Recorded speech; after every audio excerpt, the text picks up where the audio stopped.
What is the one quality that you possess that makes you think that you can walk out here and come into the ring and face the very best in the business? Ruthless aggression. Ray is not your father. I'm your father, Dominic. I'm your puppy.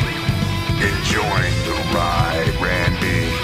You son of a bitch! You're fired! What? Eric Bischoff? Yes!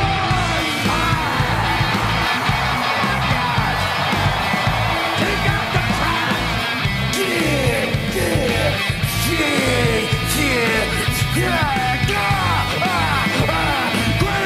Graham! The only reason you were WWE champion for a year is because Triple H didn't want to work Tuesday! Boy, you're going to see what it's like to be my worst enemy. I read. Batista has won the world. Ruthless aggression.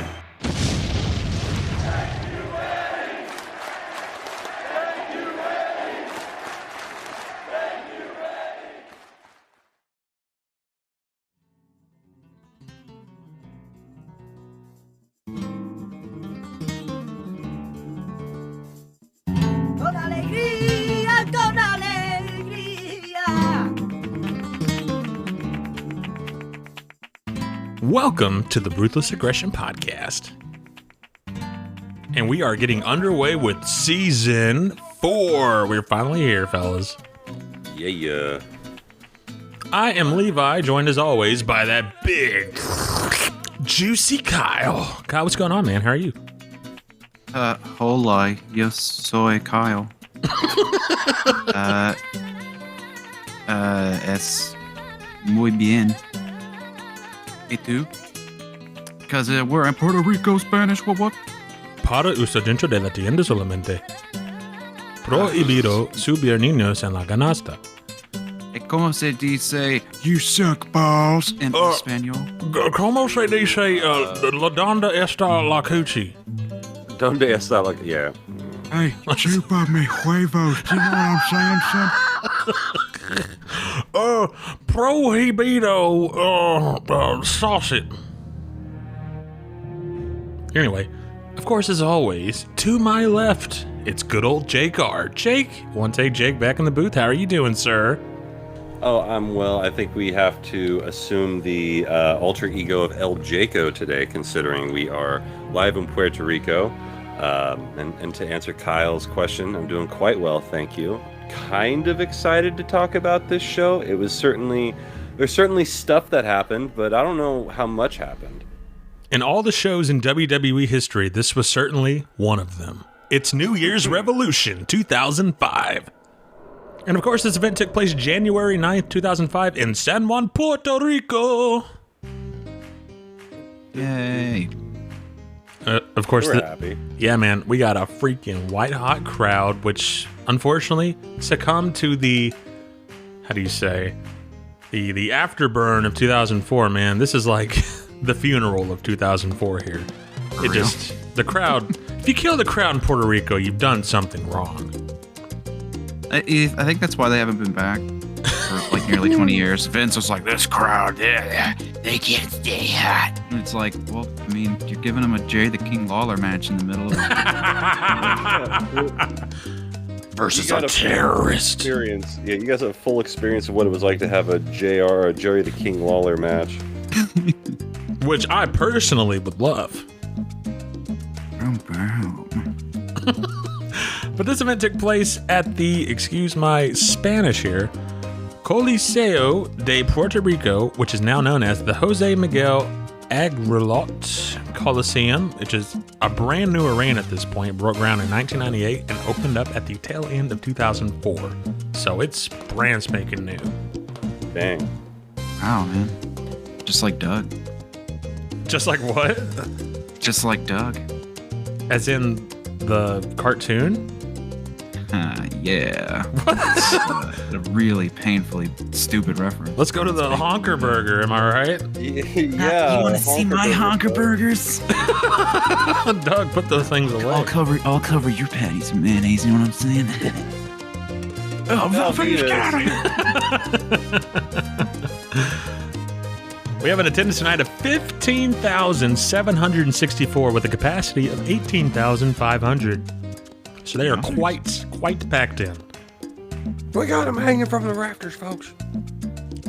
There's a buy rate of 270,000, and our theme song tonight is some generic theme. And right now, Jake, Yo. what I'd like for you to do is tell us what it would be like if there was a commissioned theme, official theme song for New Year's Revolution that wasn't generic. Written by the Dudley Boys. And go. Okay, we just walked in the room. We got to come up with something. We got to do something. Hey, Devon, we got to come up with something, with a little Latin flavor. What you think about that? Don't answer. First, we got to get someone over here that we know already. A guy that you might remember. He did a little bit of time in ECW by the man. His name is Rey Mysterio. Hey, Devon, where's Rey Mysterio? Don't answer. Just go get him. And then Rey Mysterio comes in, played by Kyle, and then he starts rapping.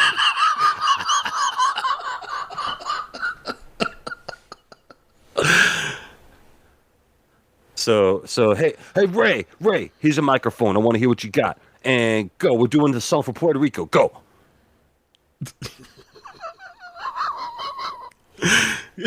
Kyle has missed his cue. Ray. Oh wait, no. I laryngitis. I was like muted or something. I love Puerto Rico. It's very cool. If you don't come to New Year's Revolution, you are a tool. Oh, that's pretty good. All right. Hey, now I'm gonna put some like, what do you think? Some mariachi horns? I don't know, man. I think that's a little stereotypical. You say they don't have mariachi in Puerto Rico? They don't celebrate. They don't celebrate the 5th of July or whatever. I'm Rey Mysterio, man. I'm from Mexico. So what you say? What's the difference? You're making me uncomfortable. I'm gonna go. Bubba Ray is xenophobic. Get out. No. So I think that's about how it went. Oh my gosh. Basically. Well, thanks, Rey Mysterio, for making our unofficial theme song of New Year's Revolution. You're making me uncomfortable. That's a producer hit right at the very beginning. You know, when the song comes in, it's like, you're making me uncomfortable. Welcome to Puerto Rico. Welcome to Puerto Rico. It almost sounds like the Beautiful People. Yeah, where do you think they worked? They worked on Smackdown. That's what it should have been. A cover of Puerto Rico. It was Puerto Rico. Puerto Rico. Jim Ross. Yeah, Jim Ross does instead of the thing. He just, I gotta save money. You do it, Jim. They know what they do. They just use the cut from when he got lit on fire by Kane. They just reused the audio from that. I love how all the cost-cutting measures come down to Jim Ross. And he's like, Puerto Rico.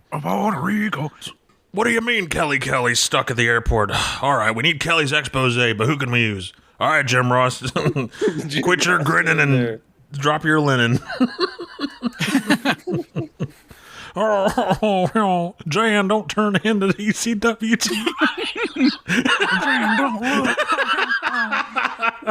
Dude, my bare Oklahoma bottom is on the TV. So was Randy Orton's in the main event. How about that? So, my goodness, he won the Golden Song. That gave me the coughs. Oh my gosh, let's move on here.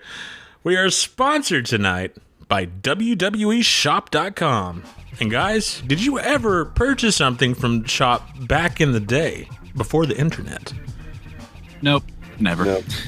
I had no idea how really you could even wanted to. buy anything from the internet until Amazon existed. So I have a little short story. My sister, believe it or not, my older sister Gracie, was more into wrestling than I was back in like 03, kind of 04-ish. And so for her birthday, she wanted a Shawn Michaels t-shirt. Now my sister, every time I went to the store, would try and buy WWE magazine. So in there, they had, the shop section. And she mailed in an order, like, put a check or money order in there. And several weeks later, got her Shawn Michaels shirt. All right. It's a very cool process. And by very cool, I mean, that's something. That's about, I don't know what that is, but it's something. Because now you can just use your iPhone and, just buy it instantly, folks. ShawnMichaelsShirts.com and buy 100 $4. Those bootleg Earl Hebner type of shirts.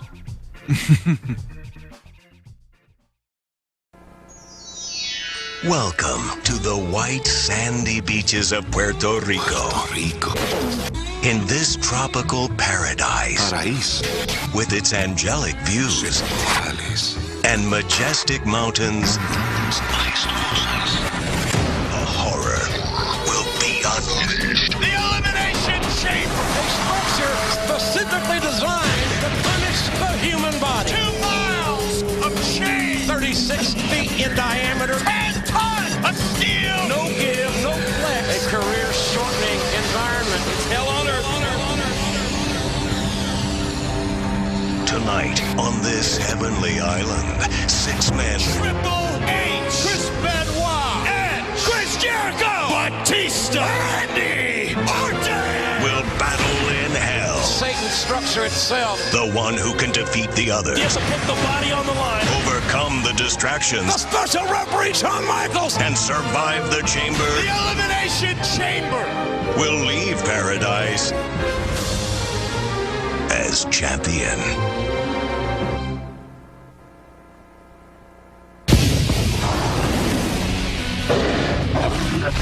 And now, Raw presents WWE New Year's Revolution.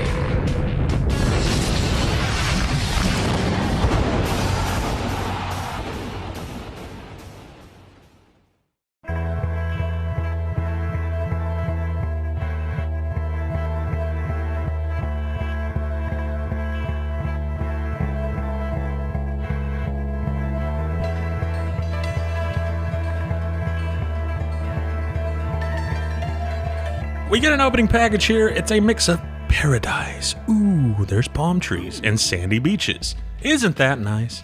But then, Elimination Chamber. Oh no. It's a little funny, but communicates, hey, we're in Puerto Rico and here's the chamber. What do you guys think? I liked it. I thought, like you said, I mean, I always like these sorts of juxtaposition things, and WWE does them really well. And they're like, hey, we're in paradise. And like, actually, some people here are going to be in hell.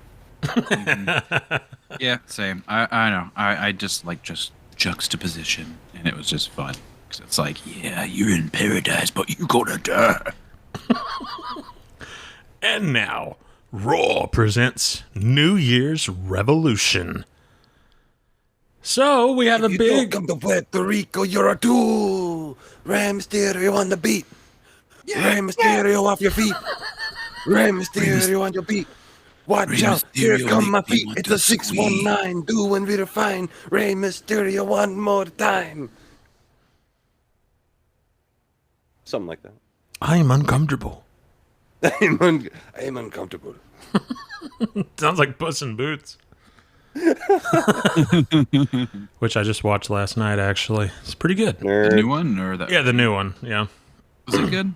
Yeah, I liked it. I haven't finished it, but it's pretty good so far. I liked the last Puss in Boots movie. That's what this podcast's about. It's Puss in Boots, kid. Bleeping Boots, as I like to say.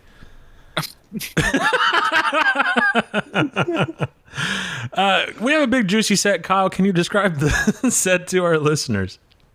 Nothing special, not bad. Basically, just big square Tron in the middle, just your little pipes hanging. And we got two big old Puerto Rican flags to the left or right with some other kind of metal structure kind of deals. Nothing like crazy, but does the job. Looks good. Looks big. Very clear where we are. Mm-hmm. Oh, yeah, there's also, like, they were like, yeah, let's make an extra Puerto Rico. Put some, like, palm trees and stuff around. Yeah. Yeah, I like how they had him behind Jerry and Jim. I thought that was kind of a nice touch. I also thought it was a little weird that the, like, they had live commentary there, but, they had him kind of more by the set or whatever. But the ringside still had the giant open area scaled for commentary by ringside. I don't know. Yeah, so they had the commentators kind of catty-cornered so to make room for the chamber, it looked like. Thought that was fun. The Chamber of Elimination. They juxtapositioned the commentators to the puxtapositioned. Juxtaposition. Come on. Juxtaposition. Get out of here. You don't know what a juxtaposition is, boy. I'm going to juxtapose my It had just been... Oh, no!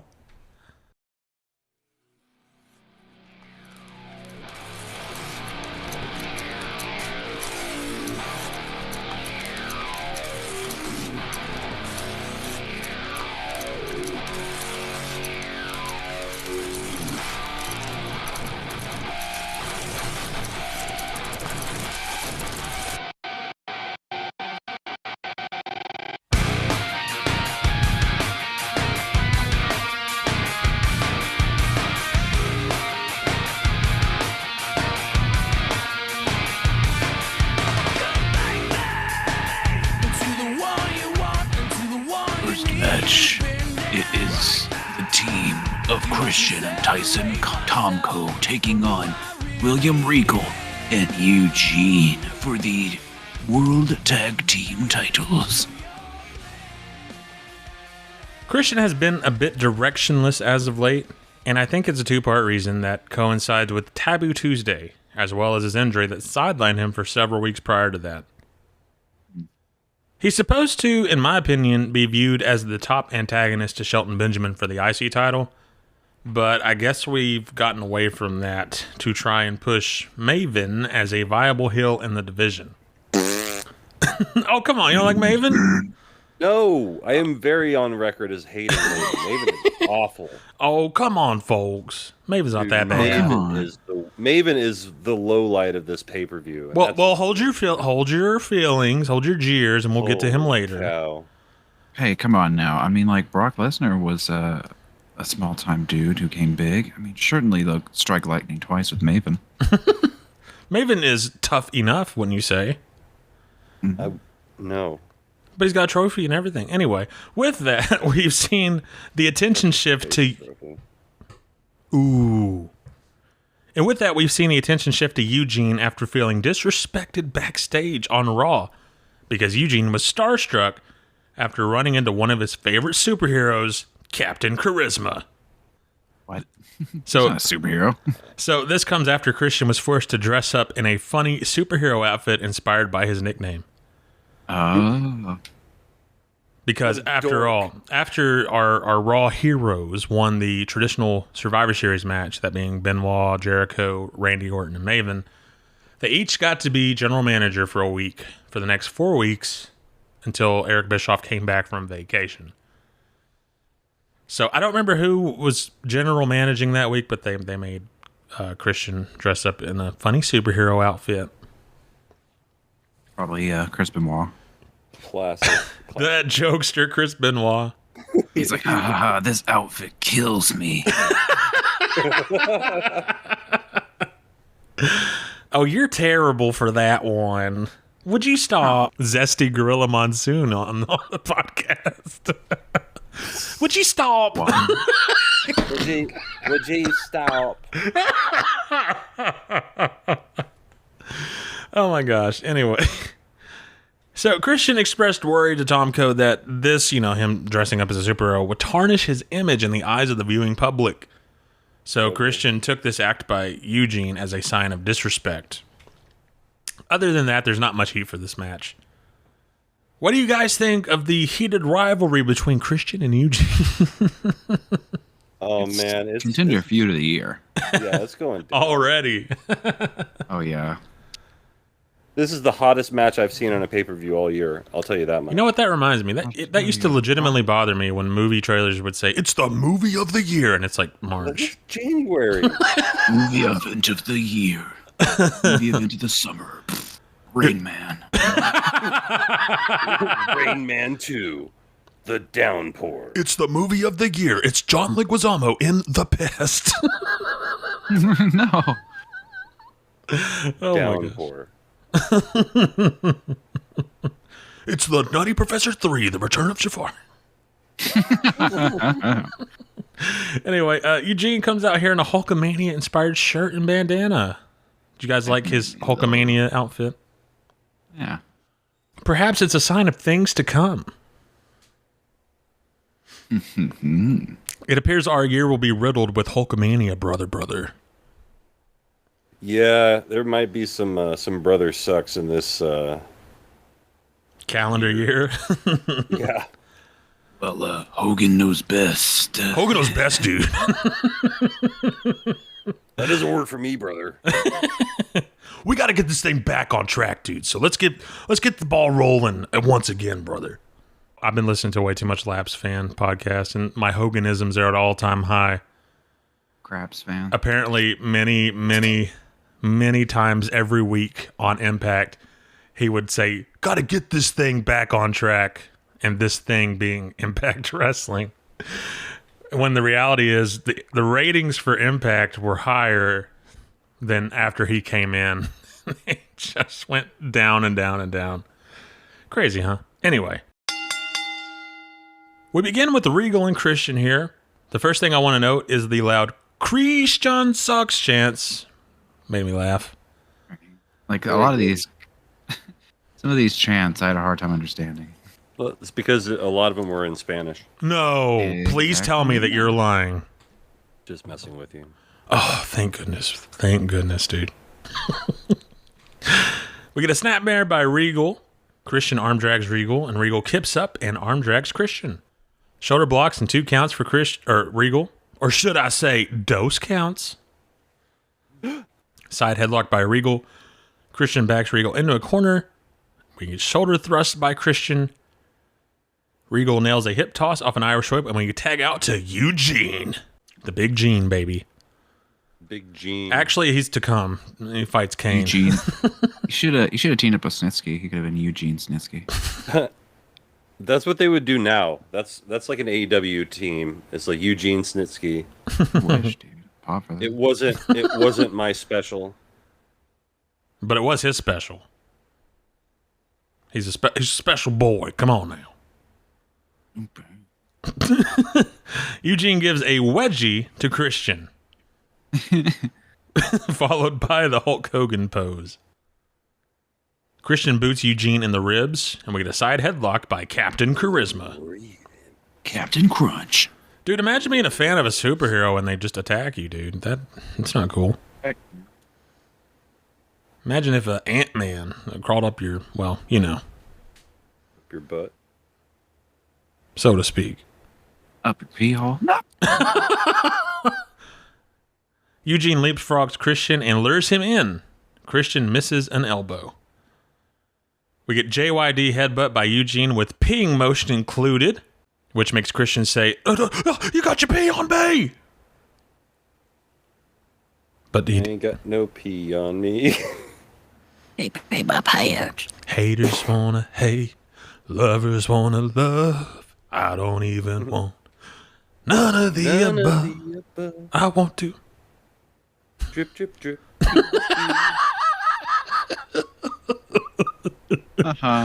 Mark Kelly's in prison now.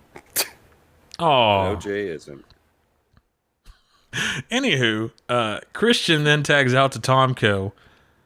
Tomko chokes. Tomko's such a stupid name. Oh my gosh. It is a dumb. It's like Tomcat. Stupid. Then I think of an old person.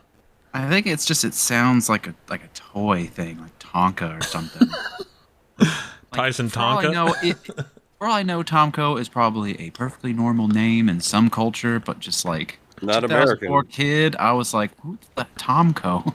It's a weird name. And he likes it so much he tattooed on his back. On his butt. That's how you know it's actually his name.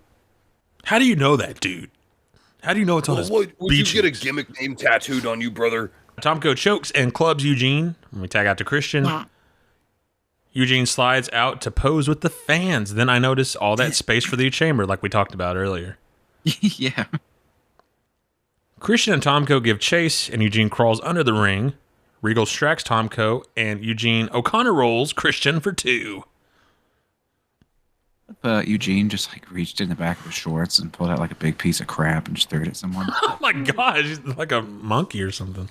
Like they're trying to really push, like, yeah, he's that stupid. Vince is in desperation mode. He's no longer high functioning, folks. He's low functioning. God, he got in the head with a cinder block. Oh, gee. The function is completely gone. The function is mild, folks. Eugene spanks Christian before Tomko chokeslams Eugene. I'm glad we still have a wrestler holding it down in the spank division ever since we lost Rico. The spank division. Just saying. The wank division. Wait, what? Christian takes control, tagging Tomko. We get a choke in the corner. Oh my gosh, dude. Where am I from? In the corner. Choke in the corner by Tomko. Elbows to the back of the head. We get a running power slam by Tomko for 2, followed by an eye rake.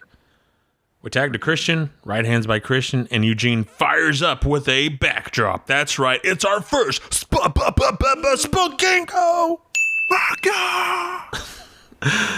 Oh, wow. Eugene with the first Spagingo of Season 4.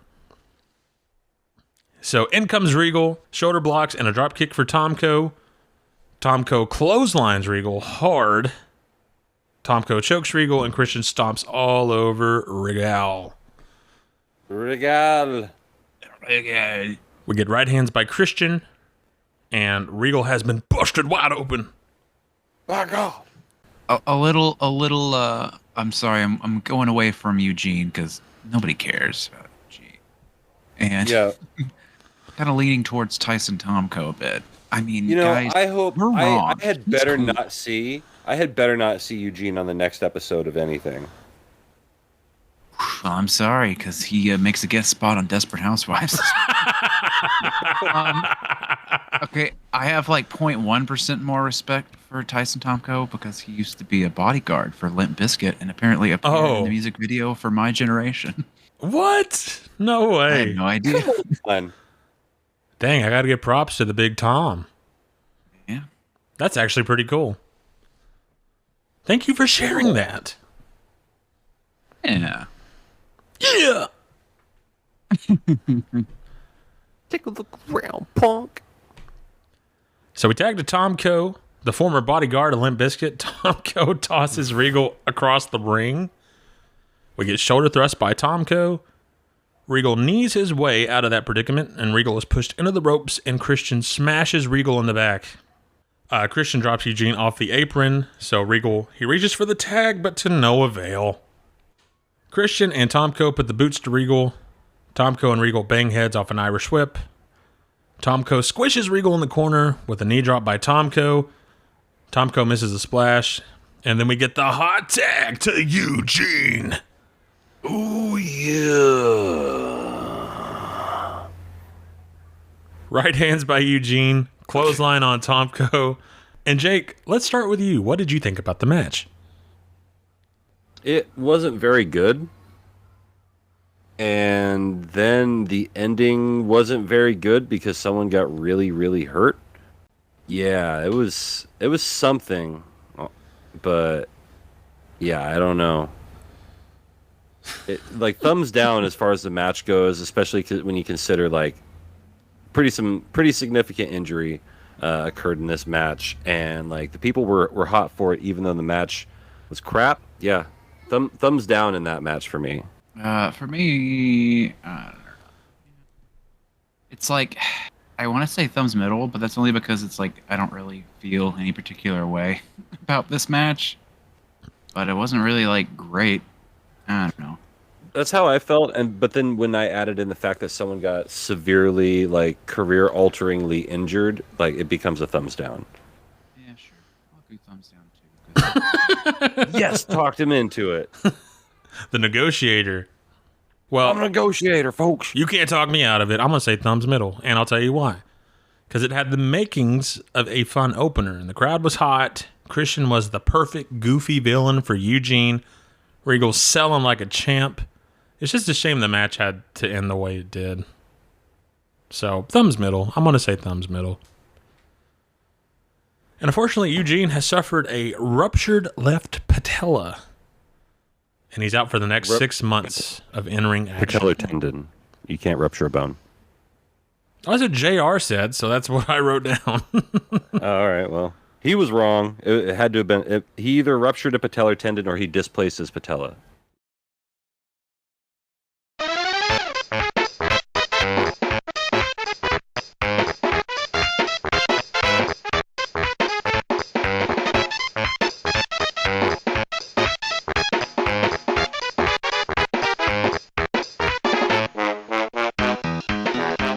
We cut poolside to Christy Hemme.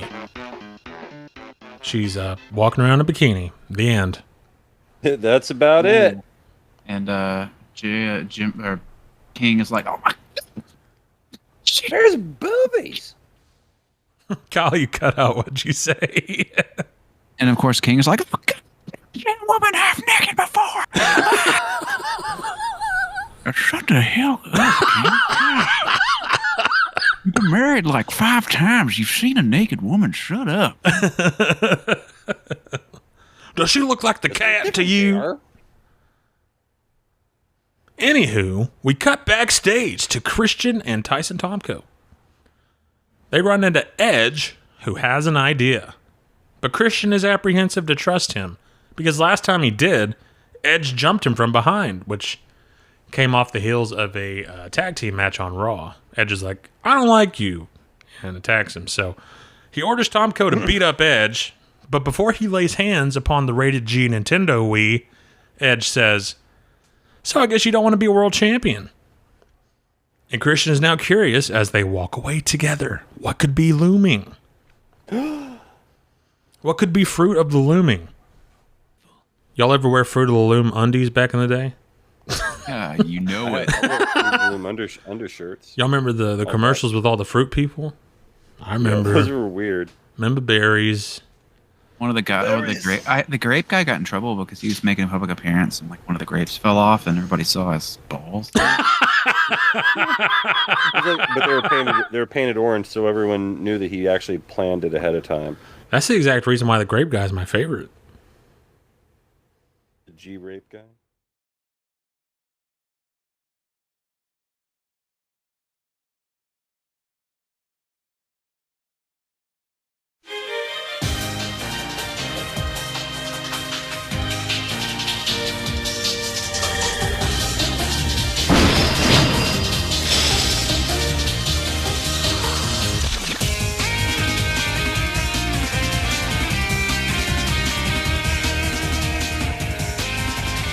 Next match will blow your nipples off. As it's a women's title match as Trish Stratus takes on Lita for at least a second. Lita is a loser. How you doing? You doing all right? Because, I mean, I heard you're all pregnant and stuff. You look a little chubby. I thought it was just plain terrible. You didn't even have a maid of honor. I even wore white. Because I knew that you couldn't. Look, guys, it's a beautiful baby. Aww. Open your heart, just like you opened your legs. Lita, the walking kiss of death. Come Survivor Series, you're gonna lose to me, just like you lost your baby. There's no reasoning with Lita after all the barbs that she suffered from Trish Stratus. Oh no! And Trish goes face first into that steel chair. Lita wants to run a rearrangement. Oh my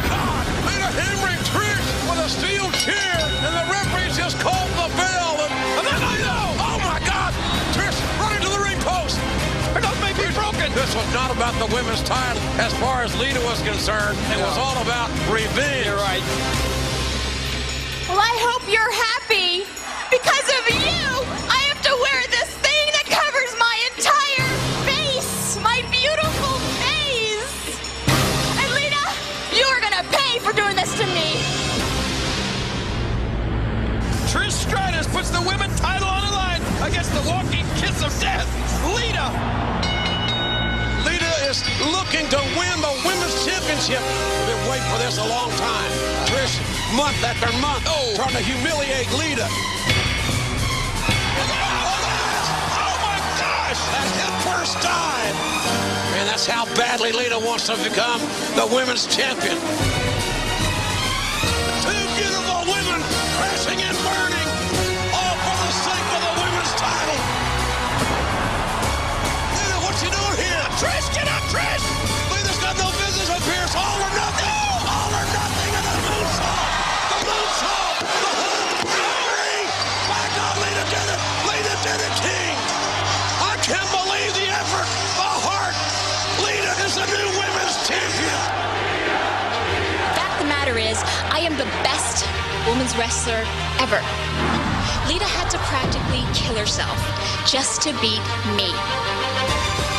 I am the new women's champion. At New Year's Revolution, one of the most anticipated rematches in the women's division that I can ever remember. She better enjoy every single second of being champion, because I will get my title back. Oh, man. So it's come to this. After a heated and toxic rivalry in 2004, Lita and Trish look to settle the score here at the start of 2005. Lita has been harassed by Trish for being tortured by Kane, which never made sense to me at the time, considering Lita and Trish were united in their disdain for Christian. Haha, you're a victim. Haha. You're getting raped. It's hilarious how a demon man wants to rape you. Just that all evil. So Christian, you know, they had a similar disdain for Christian and Chris Jericho for being sleazy little creeps towards them. But nevertheless, once Kane eliminated his and Lita's baby, because it wasn't Snitsky's fault, Lita could now be physical. She put the old bully beat down on Trish at Survivor Series, on top of the match never happening due to how brutal the beating was. Lita busted up Trish's nose pretty good, forcing her to wear a protective mask. What'd you guys think of Trish's protective mask? I thought it was sexy. Yeah, it gave me an erection. Well, nevertheless, these two ladies would face each other in the main event of Raw, making herstory in the process by becoming the first two ladies to do so. And it's a miracle Lita made it out of that match, because she darn near almost broke her neck on a sloppy suicide dive. Jappers crappers. You know, the thing about Lita, when she was with the Hardys and she was awesome and everybody liked her because she was the cool alternative girl, like, that was all well and good. But, like, the more I watch Lita, like, the more I start to realize she sucks in the ring. And she's dangerous. Yes, she is extremely sloppy. I've been saying that here on the podcast. Folks, y'all know who I'm rocking with. I think she gets respect for a lot of that Having a earlier thong, work with the basically. Hardys. The Hardy residual. Just like the Road Dogg. Everybody's like, oh, I love to chant along with him. But really, he sucks. Sucks. Oh my God, Road Dogg sucks. When are you getting started? Kyle's been going through the Attitude Era in between podcast recordings. Yeah, let me tell you something. Jesse Germs. If X-Pac could have just gotten people to do chants like Road Dogg did, then people would be saying Road Dogg Heat. That's all. So Lita won the match on Raw, thus becoming the new women's champion. Trish gets a rematch here, but can she regain the title? We get a lockup, and Trish shoves Lita into the corner. Lita takes down Trish, and Trish is not happy with that tackle. Lita throws Trish to the floor, and Lita dives off the apron, and there it is. She's blown out her knee. Second match in a row. Womp, womp. Lita tries to continue the match, but she cannot stand. So, one chick kick later, Trish is the new women's champion. And I'll just say, thumbs incomplete. I mean, I'm sure the match would have been fine, but we'll never know. So, poor Lita. But man, Lita is such a sloppy wrestler. I do want to point out, before I go on here, that Jerry Lawler treated this match seriously and didn't go over the top with jokes, so props to him. But Lita's sloppy. Jerry. She's been sloppy, and now she's especially sloppy because she's old and they still got her in the ring. How old is she at this point? Or are you talking about now in reality? No, now in reality. Not a comeback. Not in the timeline, but yeah. Let's see. How old is Lita? 46. 48. Ooh, not bad. So she's not ancient, but I mean, gosh, for wrestling, like... Hey, AJ Styles, 46 years old. I'm just saying. Roll Tide on that. Love me some Alan Jones Styles. I love that roll tide football. Kyle, what'd you think about this match? You know, and it wasn't really a match. It just kind of happened. It was a thing. Wasn't particularly entertaining and, concerning.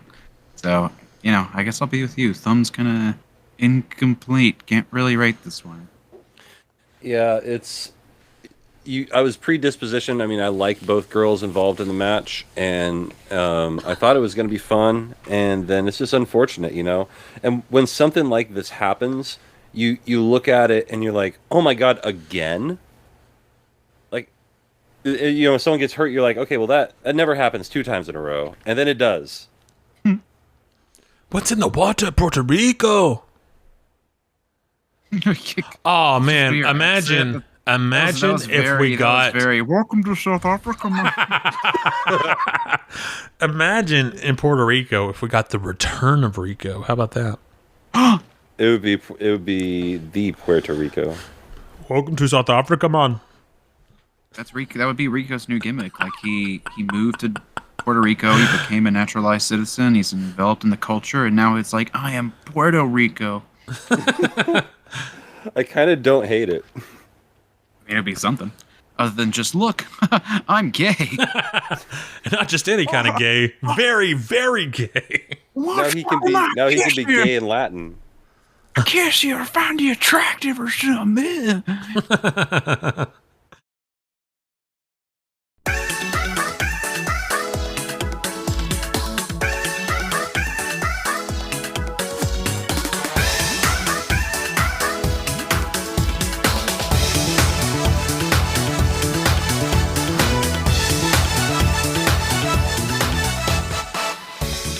We eventually cut backstage to Edge Christian and Eric Bischoff. Bischoff. What do you guys think of the buzzcut Bischoff? I think he looks like a goof. Yeah, it just looks kind of off. I don't know. We need that slick coiffed hair. It just looks, I don't know. It's like Eric Bischoff, love him or hate him. He's always kind of looked presentable, and just buzzcut Bischoff just kind of looks like he just doesn't give a crap. It's like, eh. Maybe he didn't. I don't know. This is the last year in the timeline we'll see him, unfortunately. At this point, he was already looks like he can tell. Well, at this point, he was already like, I need to get out of here and go to total nonstop action. Well, he does make an appearance in 06, just one, but so there is that. But anyway, Edge and Christian seem to have reached an agreement on Edge's idea, which is Edge wants out of the chamber match because he feels Shawn Michaels being the special guest referee will hinder his chances at a fair outcome.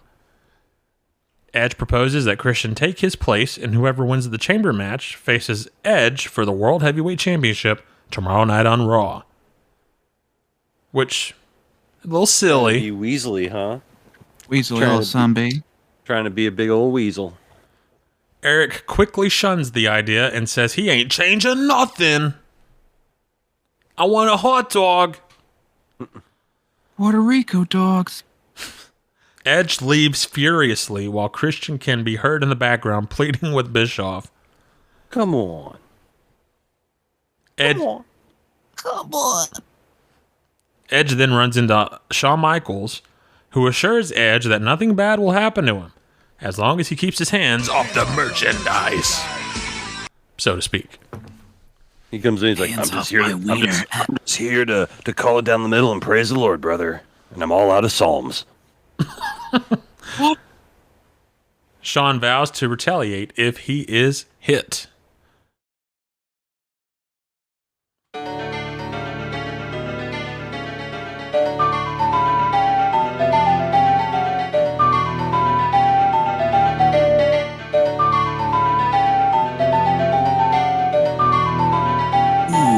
Next match is a WWE Intercontinental title match as Shelton Benjamin takes on the Mave Master himself, Maven.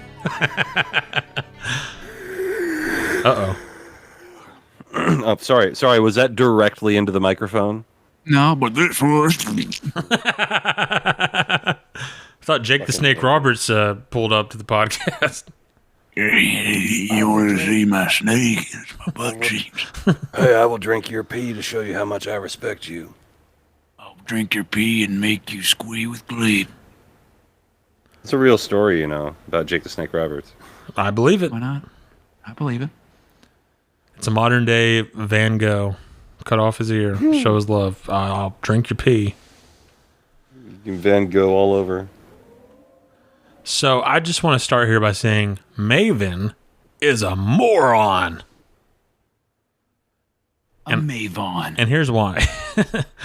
After valiantly coming to his team's aid at Survivor Series, coming off a beating from Snitsky earlier in the evening, Maven found himself on the winning team, thus getting 1 week to be the general manager of Raw, while Eric Bischoff is on vacation. So he went and booked himself into a world title match with Triple H because why the heck wouldn't he?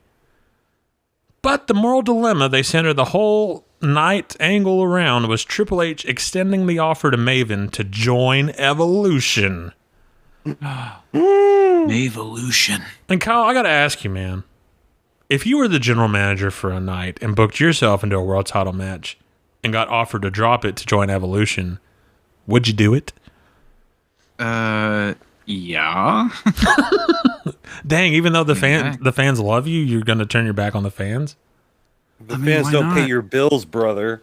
Yeah, for real. I mean, Randy Orton and Batista came out of Evolution looking better, even though they got beat up when they left, but Well, Batista certainly didn't, did he? I don't know. He did the beating. I don't know. Who cares? Wrestling's fake. Oh, the only thing real in wrestling, the money in the miles, baby. Money in the miles. The only thing brother. real in wrestling is the marks. No. Kevin Nash. Oh, man. So Triple H, on that episode of Raw, he goes on forever trying to convince Maven to join. And Maven doesn't make an immediate decision. So through the night, he's contemplating what he's going to do. And he encounters Randy Orton in the back, who's so ready to hype up his homeboy, Maven. But when Maven reveals his apprehensions, Randy scolds Maven, saying, "Evolution will turn on you. This isn't who you are," etc., etc. So Maven does the right thing, air quotations, by rejecting the offer and taking Triple H on for the title. And he ends up losing a close match, believe it or not. But due to interference from Batista and Flair, of course, Triple H wins. So, 1 week later, Maven loses a singles match with Snitsky, clean as a sheet. And 2 weeks later, Maven gets tossed out in a battle royal by Eugene. And this is where it gets good, folks. Because Maven lashes out at Eugene, thus turning him heel. And I'm like, why would you turn down joining Evolution in the name of being a good guy just to snap on the mentally challenged guy 2 weeks later? What a moron! You could have been a heel and successful, but instead you're Maven. Now you got nothing. Well, I did knock Undertaker out of the ring. I did the Royal Rumble. That is his claim. Who cares? And if it wasn't for Matt Cardona, that would be his only thing. Big Show? Big Show. Morning Maven. Show. So what do you guys make of Maven's heel character? Maven's heel character, he comes out and he has like long black hair to his ankles and a trench coat. And he's like, nobody move. Nobody will get maved. Oh That's my what gosh. he calls it when he beats you up. I think it's exactly like his face run. Nobody cares. Oh. But what about that awesome theme song, dude? What awesome. Look, burn it, burn it, burn it. Okay, so it's dubbed over on the network, in case you didn't figure that out. Here comes the Maven. That's the theme, right? Do y'all not know his theme song? No, there's Shaven Maven. Is that how it goes? Dun, dun, dun, dun, dun. Shaven Maven.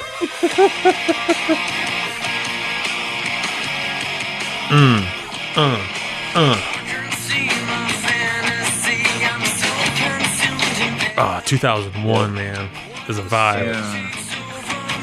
I'm blind WWE and Stacker 2 present Back Smash 2001. Great Balls of Fire 2002. Balls 2002.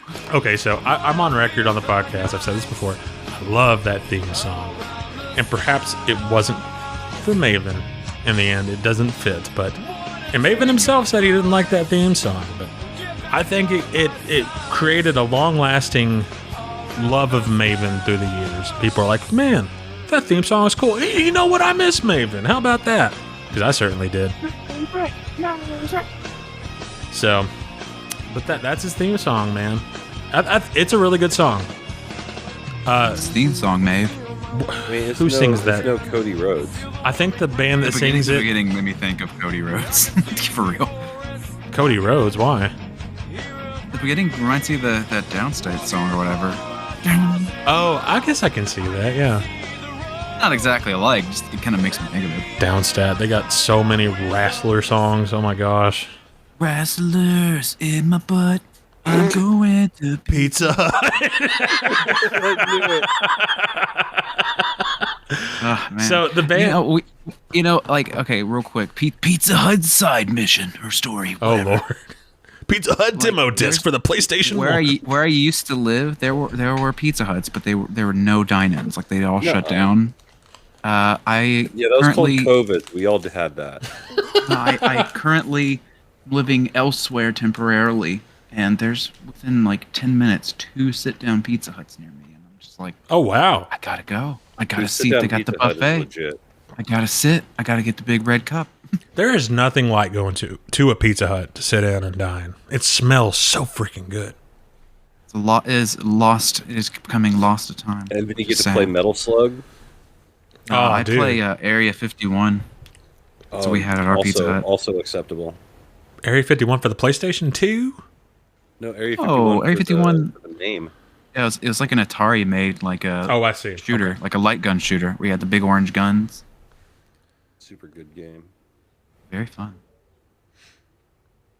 So the band that sings that, their name is Big Mother Thruster. Who turned sucks. Who turned into Mercy Drive. That's better. And they also sing dun dun dun dun hey dun dun dun dun dun dun dun hey hey nothing hey hey. So what the hell is that, Randy Orton's theme? I think it was. Did they change their name between doing songs? Like, okay, now we're this band. Oh, they're different. Yes, how'd you know? I know how the music business works. Okay, this is the game I thought y'all were talking about, by the way. No, I know what you're talking about. The one made by Midway. It's got the alien face in the cover. I never played it, but like back when it came out, a legit fear I had was of aliens, and so when I saw that cover, I was like, "Oh!" I had no idea you had a legit fear of aliens. Yes. It was around like fourth. Enough. It was like fourth grade. I read a book that was supposed to be like a serious take on aliens and talks about like Roswell, and I was like, "Oh my gosh!" And so whenever I'd be outside at night, I had a fear that I would be abducted. As I was abducted, they stuck their fingers in every conceivable hole.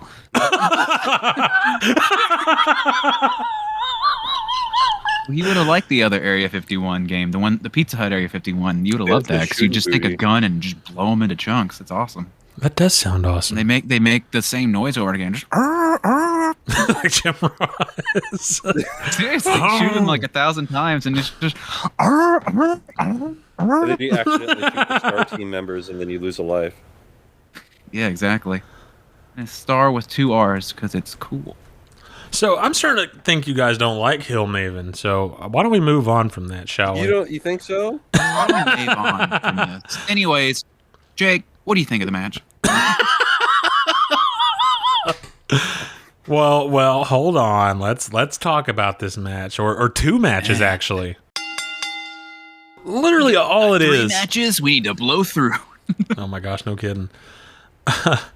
So, Maven, they lock up to start, and then Maven demands a clean break, and he goes outside of the ring and gets on the microphone, and he just starts antagonizing them for like 5 minutes. Tells them to shut up. I can't hear what you're saying. Maven with a surprisingly thick southern accent. You wouldn't think it by looking at him.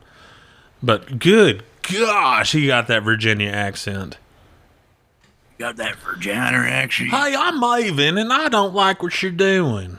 I'm Maven, and I don't like eating corn cobs a long way. They do that down in Atlanta. Do that in ATL. I bet you Cody eats corn the long way, don't he? The dirty. So, to Maven's credit, it worked. The crowd was very upset with him. And, Maven decides To be fair, I was very upset with him, too.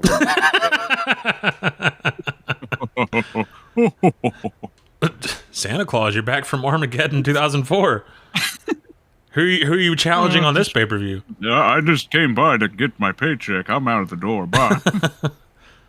How much did you get paid? What was the payday, brother? About $3.50. Look at this monster. So anyway, Maven decides that the championship is not for him, and so he goes to leave. But before the count can reach 10, Maven runs in, and he gets caught in a roll-up, and Shelton Benjamin retains the title. Hooray! Hey. After that, if we got to rate that match, thumbs down. Thumbs up. What a horrible match. Thumbs up. Great match. Glad it was over. Thumbs middle. Well, at least it wasn't a brother sucks. Maven throws a hissy. Maven decides to throw a fit and calls out Shelton Benjamin for another match, saying he wasn't ready. So Benjamin walks back to the ring and hits a T-bone. What the? Sorry. I'm just being a dumbass over here. That's totally fine. So Benjamin, he comes back to the ring, hits Maven with a T-bone suplex for the pin and the win. And Kyle, what do you think about this segment matches as a whole? That's basically it. It happened. Well, at least nobody got hurt. There is that. I kind of wish someone would have gotten her, Be something to talk about. Yeah, I wish a knee would have blown out.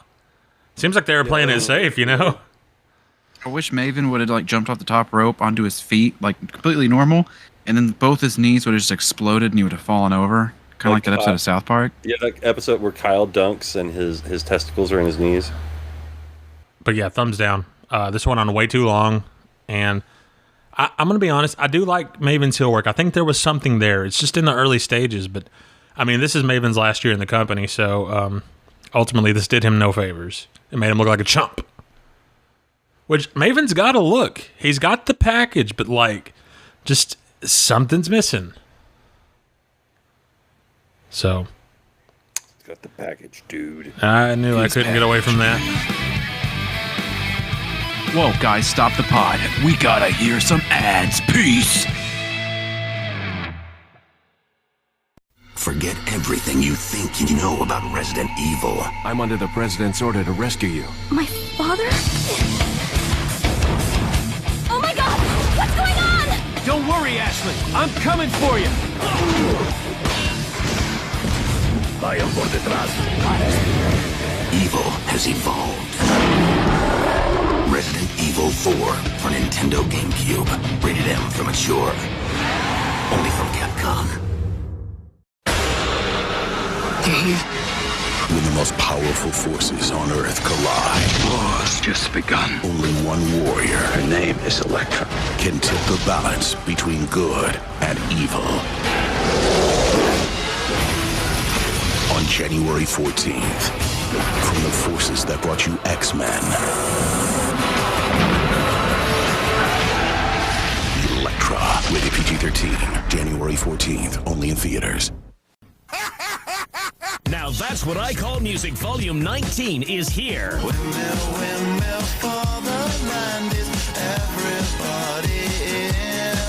With 20 of the hottest hits from 20 superstar artists featuring Gorillaz, Coldplay, and Gwen Stefani.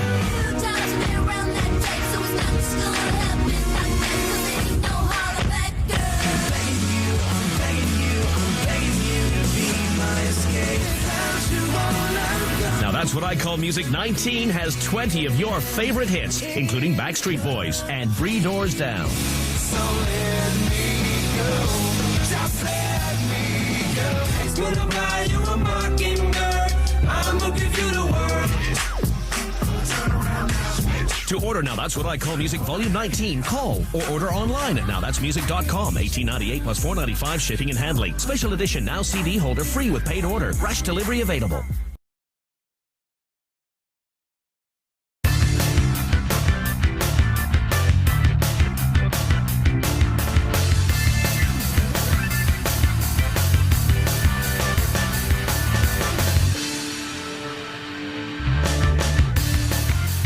We cut to Jim Ross, who informs us King is preparing for his upcoming match. The recap... Why is that funny? It's just the whole concept of it's just funny. He's in the back getting ready for this big match he's got. He's popping it up. He's doing 100 squats and push-ups.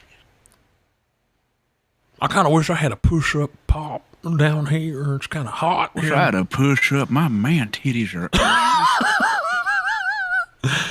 They recap what happened last Monday between them and Muhammad Hassan and Khosrow Davari in the Arab-American debate.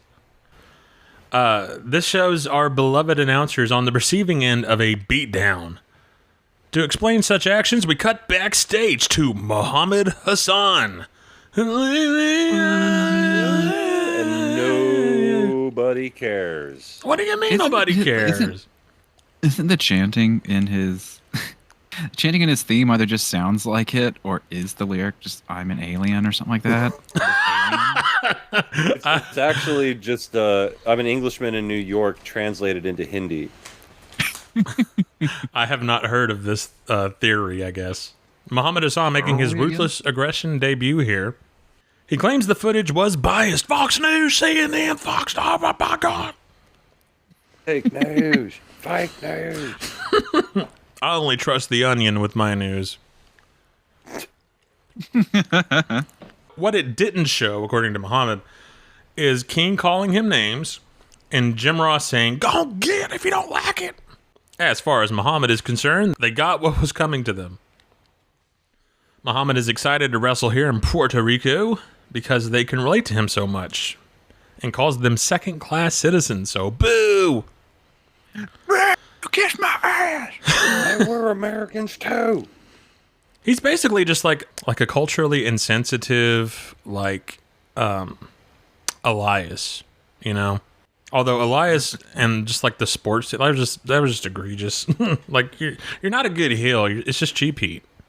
Which essentially is what this is, but just playing on a much darker, sensitive topic. Which would hide bad wrestling, in theory. So, Muhammad says he is disappointed in Puerto Ricans. He's disappointed that they treat him the same as Americans do. He recalls that they got their hotel reservations revoked and they got detained at the airport for 3 hours. So, tonight, here at New Year's Resolution, Revolution, his revolution is just beginning.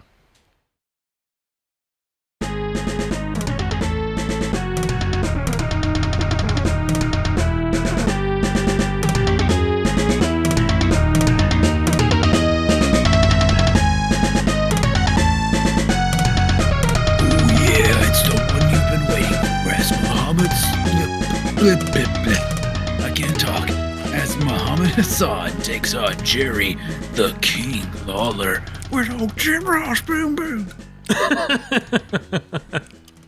So Muhammad Hassan has arrived. He's been cutting promos via vignettes talking about talking about how America discriminates against the Arab American. And he's here to shun those that do so. And in the process, picked fights firstly with Mick Foley, but then on Jerry Lawler and Jim Ross. They end up having a debate, which ends in Jerry and Jim saying, if you don't like it, leave it, as I already said. But Muhammad actually makes pretty good points. Muhammad, in his own words, feels like a prisoner in his own country due to the unfair treatment he receives. And he takes exception with the Iraq War as a result. So it's kind of funny if you're paying attention, which people weren't doing back then. Like if you why would you do that? If you see someone from the Middle East or Arab American, you're probably going to look at them funny. That's just how it was. I mean, Kyle and I can probably speak to this. Like in the Deep South, it's like, oh, terrorists, you know. Oh yeah. I mean, what was it like up north, Jake? Yeah, there was a lot of Islamophobia that I was kind of just force-fed, and I had to kind of flush out later in life and realize that I was actually being taught some pretty hateful stuff about people that had nothing to do with what was going on. Yeah, I mean, it was hard to get around that sort of thing as a child. All you see on the news is the war in Iraq, and you think, or at least I did, that, they blew up the Twin Towers, so... like, we're getting back at him, and really, it was not as clear as that. Yeah, that's one thing that, like, definitely growing up, I was like, oh, what the hell, you know? And so me as a kid, here's Muhammad Hassan say, this war is unfair, and it's just like, oh, you're obviously a bad guy, because we're getting back at you for 9/11, of course, but no, Muhammad actually made a pretty good point. So, and Muhammad, air quotations, this is... an Italian man playing a Middle Eastern man. So I just always find it funny how it's like, this is one of those moments where it's just like Vince's moral compass shining through. What do you mean by that? Yeah, just hire him. He looks brown enough. Who cares? We're just gonna bring him in. I mean, would I be wrong though for saying that he does kind of look the part? I mean, if you're not paying attention, you're like, oh yeah, Middle Eastern. It's wrong that they're doing that, but he does look the part somewhat. I mean, yeah, tan guy. Yeah, I mean, like in the era of like, we didn't just have like a computer with all knowledge in our pockets all the time. It's like, no, yeah, he definitely passed for it. Like I didn't ever really question it until years later, whenever I was like, oh yeah, what happened to that guy? And did a Google. I did a little Googling.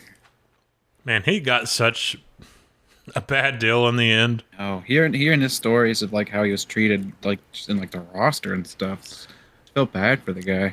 You just learn what morons worked for WWE, not just the writers, but the roster of wrestlers who think it's like, dude, he's not actually a quote unquote terrorist. He's Italian Marc, but. And I don't mean wrestling Mark, but just I think his name is Mark. God named Mark. Exactly, like an Undertaker that we all know and love. So I feel for him, man. So his run will begin and end in this year, but yeah. So no commentary as JR is at ringside in the corner of Jerry Lawler. Little awkward there. Really awkward. They could have at least brought the coach down to talk. Which they end up doing, so why didn't they do it for the match? They wanted you to feel engrossed, like you were there at ringside, watching live. Well, I definitely felt gross. Oh. So we begin the match, scoop slam by Hassan. We got a lockup with a scoop slam by Jerry Lawler, which Lawler chants fill the arena. I'll always have a small spot or a soft spot, excuse me, for Jerry Lawler matches. Something about it, man. Something about it back then was nice. Well, Jerry works Jerry Lawler's match, and so when you see it, it's going to be what it's going to be. Dang, you sound like I was going to say, you sound like John Cena's cousin on the John Cena album. It's going to be what it's going to be. Hey, Mom and Dad, It's been a while since, the incident, but I'm tight now. It's a John Cena lyric. Call your mom and dad and tell them that you're tight now. Oh, well, the way you say it, is that the Right Now song? I think so. I love that song, unironically. No, it's Tight Now. That's the song. Let's get it on like the slow jam. Oh, brother. Anyway, Kyle, were you going to say something? I was just going to add that Levi sucks. That's all. Oh, I thought we were beyond this. Nope. We got to eat, brother. We got to settle this in the cage. So, lock up with Hassan, slamming Lawler again and again. We get 5 slams in a row by Muhammad Hassan. Lawler spills out to the floor. We get a lockup, knee in the corner by Hassan, and a hammer throw Irish whip. Lawler blocks an oncoming Hassan with a boot, clothesline by Lawler, and Hassan going to the outside of the ring. Hassan gets in JR's face, and which sounds like what, Kyle? Oh, get out of my face. Zesty Jim Ross. Lawler eats an elbow in the ring. Hassan exposes the top turnbuckle. We get a small package by Jerry Lawler. Hassan shoves Lawler shoulder first into the ring post, followed by a camel clutch. Hassan transitions into front chancery. Knee to the face by Hassan. Another camel clutch by Hassan. And a boot to the head for 2. The crowd loves it. We definitely get some boring chants mixed in this match. It's like one of the English words that they understood. Mm-hmm. Suplex by Hassan for 2. Cobra clutch from a seated position by Hassan. Lawler fights out with elbows and knees to the ribs by Hassan. Stops that. We get dose for Hassan. Right hands. Lawler begins shaking off with right hands, and the strap is down. He means business. Oh, it's on now. Right hands by Lawler. Drop kick, and Lawler is on the middle rope. We get a fist drop by Jerry Lawler. Goes for the pin, but it's only good for 2. Lawler DDTs Hassan, and Daivari places Hassan's foot on the rope during a pin. And Lawler right in front of the ref. Lawler chases after Daivari. Daivari continues running as Hassan catches Lawler with the complete shot, or a self-rock bottom, if you will, for the win. Kyle, what do you think about this match? It was a Jerry Lawler match with some other dumb bullshit tacked to it. This wasn't much anything. I agree with the crowd. Pretty boring. Nothing really stood out whatsoever. Other than the creepy, odd atmosphere by there being no commentary. It just made the whole thing unsettling and, frankly, just more difficult to watch. So, I don't know. Thumbs down for me. I feel like Hassan got lost during the camel clutch and didn't know what to do, and so he just went to it again and was like, so thumbs up. Yeah, thumbs down for me. This match sucked. He said a brother loves it. Brother love? Nothing's quite brother sucks about this show, in my opinion. No, nothing's brother sucks on this show. Hey guys, this is a no brother sucks guarantee. But that doesn't say much. Well, that makes this next review awkward because brother sucks. No, I'm playing. But thumbs down. It was a huge snoozer. The only part I was interested in was Jerry Lawler getting antagonized, or that one part where Daivari punched his hat off. Yeah. Hey, you don't come over here and hit my hat. I'm Jim Ross, damn it. And then there was the one part where Daivari goes around the ring and gets cut off by Jim Ross, and he's like, "Oh yeah!" He throws his hat, and he's like, "Yeah, now you're gonna get it." And then he just gets in the ring, and nothing happens. Poor Jim. Jim. But just oh yeah. He knocks off Jim's hat, and there's a big hole in his head, and all of this goo starts falling out. You can see the little alien operating Jim Ross from behind the. Yeah, it's like a Men in Black scenario. Looking for his sugar water. Yeah, give me some sugar and water. I need it for my milky fingers. Ooh. Brown, brown. Oh my gosh.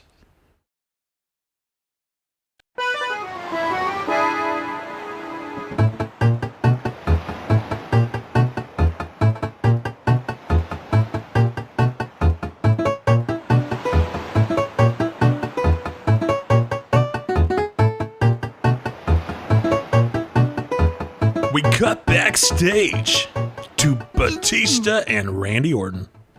Batista. So Batista. Batista's about to cut a promo before Randy Orton interrupts him. And Orton, he's questioning, like, what are you gonna do if it's just down to you and Triple H? You gonna become the world champion? Yeah, because probably. I mean, Triple H, she's eventually gonna turn on you, dude. Orton asked Batista, Yeah, probably. are you gonna kick Triple H's A-double snakes? Or are you gonna kiss it? Yeah, probably. That's basically what Batista said. What if they started calling Batista weird nicknames? Like they try to get a bunch over, kind of like how they did with Triple H back in the day. Like Randy Orton. Randy Orton just comes up, hey, Teast, what's up? See, I thought you were going in the direction of like a Seth Rollins or Braun Strowman, like the monster among men, or the architect of the Beast Slayer and the Shield. Like if Batista was the monster from the Rompster. I hate WWE's weird obsession with everybody having a nickname. But not just a nickname, like too elaborate of a nickname. The one that always got me, and like, you know, this isn't knocking him because I've always liked the guy, but freaking Damian Priest, he's the Archer of Infamy. Like, what the hell does that even mean? He would just come out and in pantomime doing a bow and arrow, and he's like, that's it. I'm the Archer. Really? I didn't know this. Yeah. This is Yeah, true. that was the thing. I can verify it. Was this like NXT days or something? Yeah. No, that's like right when he got to the ship. Yeah, before they put him on the whole trajectory of like Judgment Day and stuff, which okay. I'm glad he's finding success now. I saw him at a Ring of Honor show as the champion, television champion, and I felt bad because nobody, like hardly anybody came over to get a picture with him. Oh like, yeah, "Aw." you did get a picture with him, didn't you? I didn't get a picture with him. To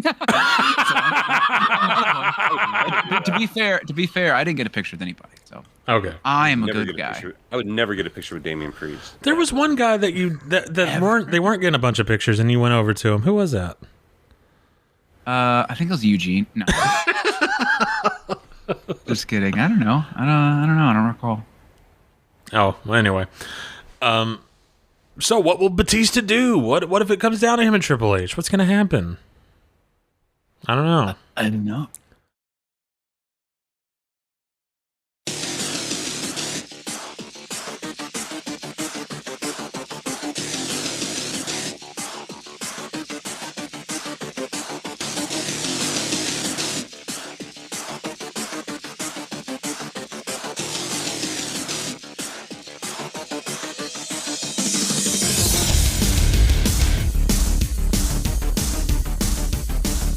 Match. It's just Kane and Snitsky. That's it. Kane and Snitsky. So, last time we talked about this feud, we were missing Jake, I believe, and I believe it was Taboo Tuesday. Jake lucked out. So, let's go to Jake with some of the. I mean, we've gone over the backstory of this feud, but Jake, what do you make of Snitsky? Maybe or maybe not causing the death of Kane's child and thus feuding with Kane. I think it's very, very ostensibly clear that this was not in any way, shape, or form Gene Snitsky's fault. Okay?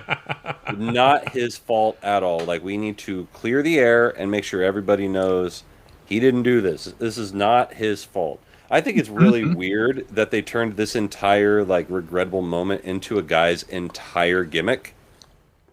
The funny thing is, like, Snitsky, you know, for all intents and purposes, seems like a nice guy now and all that stuff.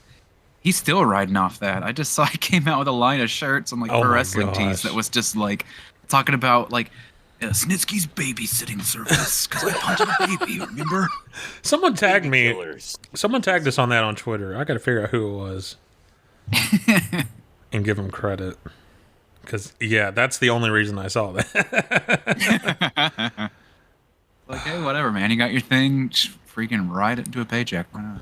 Yeah, this whole like the fact that this is the semi-main shows you exactly how little there was for this show. Mm-hmm. And like they're having to stretch time now because they've had 2 matches end because of knee explosions. Yep. So, I forgot. Oh, that's after this. The Bischoff coming out. Oh my God, it's so good. I can't find it immediately, but someone, listener, you know who you are. So thank you for sharing this. I am very sorry I'm not prepared more. Shout me out on Twitter, and I will give you credit. Okay, shout out to Crash Landis. One time I crashed on the land, and I said, "Is." Hilarious. That was hilarious. But yeah, so as we last left off, Big Gene Snitsky, he pushed Kane off of a stretcher. He kicked his butt at Taboo Tuesday, and Kane's back, and he's such a good guy. He's a good guy. He didn't do nothing wrong. So, gosh, this feud sends such wrong messages to the viewer. But whatever. Kane's a good guy again, and I must say before we get started that Kane works best as a good guy. If he's a bad guy, Kane works best as a good guy. I think so. At least as unmasked Kane. Now, if Kane is saying nothing and being a bad guy, that works. But he has to talk without his mask, so. Yeah. I just don't want him to come out and be like, Lita, there's something I really want to talk to you about. Well, I mean, didn't he do this, though? I mean, yeah, we're not wrong. So let's get underway here, shall we? No, we. Snitsky punches away at Kane. Kane explodes out of the corner with a clothesline. We get huge uppercuts and elbows by Kane, and a scoop slam followed by an elbow drop. Big leg drop by Kane. Kane chokes the life out of Snitsky. We get a patented uppercut by Kane. Oh, come on. It's not boring. Come on. Who knows? Maybe Kane will do that top rope fisty punch. That's really cool. Top rope fisty punch? Top rope fisty punch. Yeah, that's always exciting and never boring and anticlimactic when he does it. And happens every time. You talking about when he rolls all cool out of the way? You notice when he does an uppercut, he does it like he's smacking his hand in their neck. Isn't that cool? I want to see a UFC fighter do that. The Kane uppercut? Yes. I want to see someone come in and do the Cesaro uppercut in the middle of a UFC fight. I want to see somebody do the Cesaro spin in a UFC. And sit down into a sharpshooter in the middle of the octagon. Hey, man, someone won a UFC match with a Walls of Jericho. Anything's possible. I mean, hell yeah. Uppercut by Kane, power slam by Kane, only good for 2. Snitsky nailed. I just imagine like the dumbest moves to do in a UFC fight, like wrestling move wise. I'm just thinking of somebody trying to do like a Bronco Buster or a big stink face. Oh god, yeah, that's only in the women's. Conor McGregor's raising the roof. By God, McGregor with the stink face. Or they start doing high risk moves off the top of the octagon. Someone hits a swanton bomb off the top of the octagon. Ricochet with the springboard planche at Jorge Masvidal. God. Oh my gosh, that's hilarious. What's a dumb wrestling move? Irish whip? I don't know. Oh my God, it's Kimbo Slice with a Spanish fly off the top of the Canadian Destroyer. Canadian Destroyer. Oh, he'll do like the fucking what's the Adam Cole Canadian Destroyer called? He does that off the top of the Sunset something. Panama Sunrise. Sunset Panama Sarsaparilla. Sunrise, there you go. Watch Sunset out! Sarsaparilla. It's Francis Ngannou with a chair. Oh my God. What the hell's Conor McGregor? He's got those brass knucks. Jeez, that would be so painful. That would be awful. Just like shoot, press knuckle punch, just like crack somebody's skull open. McGregor's got the dynamite diamond ring.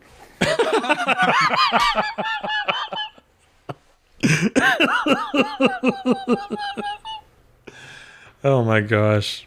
No, it's he's got the dynamite diamond ring.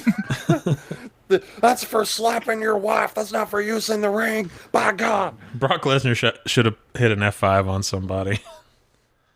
F5 on Cain Velasquez.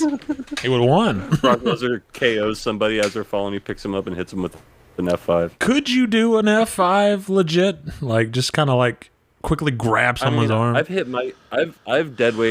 deadweighted my kids into an F5, so I mean, I think Brock Lesnar could probably do it. Yeah. Anyway, let's get to this stupid match. All right, we're just avoiding talking about the stupid match. If you haven't noticed, match is stupid. It's stupid. Anyways, so two guys get in the ring, slap around. Nobody enjoys it. Yeah, Levi, what do you think about this match? I don't foresee any reason we can't go to the end here. So we'll say uppercut by Kane. Okay. Snitsky is caught by the throat, and both men grab one another's throats, but Kane outpowers Snitsky. Knee by Snitsky. With a big old kiss. Kane actually gets bitten by Snitsky, oddly enough. Kane blocks a clothesline with a big boot. Kane sits up many, many times, and he does the throat slashing motion and big tombstone pile driver. I gotta give props to Kane there. That was a cool looking move. And this match is over. I'm going to say thumbs middle for this match. I really do like seeing Kane as a good guy, and it started the process of healing with Kane for me. Like, I despise Kane. Everybody knows that, but maybe now we can move to liking Kane again, maybe. And I know his future on the podcast does not look good, but I'm open. So I'll say that. And if you guys aren't, I totally understand. Levi is openly saying he's setting himself up for disappointment. Now, I'll tell you. I'll tell you why. I'll tell you why I don't buy that, because I have watched Kane's debut through this crap and later in career, and I can tell you throughout his whole career, aside from a few highlights, Kane sucks. So I don't have any hope. We'll have to review Corporate Kane to really enjoy him. God, I'm leaving the mask is in the box. Oh no, the mask is out of the box. That means the demon walks among us. You don't want me to put my mask on again. Remember when he put a mask on and he was cool? Yeah, don't threaten us with entertainment. For real. Jake, what do you think about the match? This match was lame. Oh no! This match, whatever. Who cares? There's two big fat guys slapping each other. And fat? Gene Snitsky's ripped. Yeah, he's ripped fat, but what are you talking about? The dude's got abs. Yeah, that doesn't make you. And he's got abs, dude. He's got acne. He is riddled with acne. The dude's on roids. Yeah, that's what I'm saying. Like his muscle, he's got a muscle gut. He's skinny fat. Anyway, this match was whatever. Okay, like, Triple thumbs H. middle because nobody died. You know what? Just to keep the positivity going, I'll give it a thumbs middle too, because Snitsky didn't die and Kane didn't pee his pants, I guess. As far as you know, he wore his darks. Spoiled fruit, yellow in front, brown in back.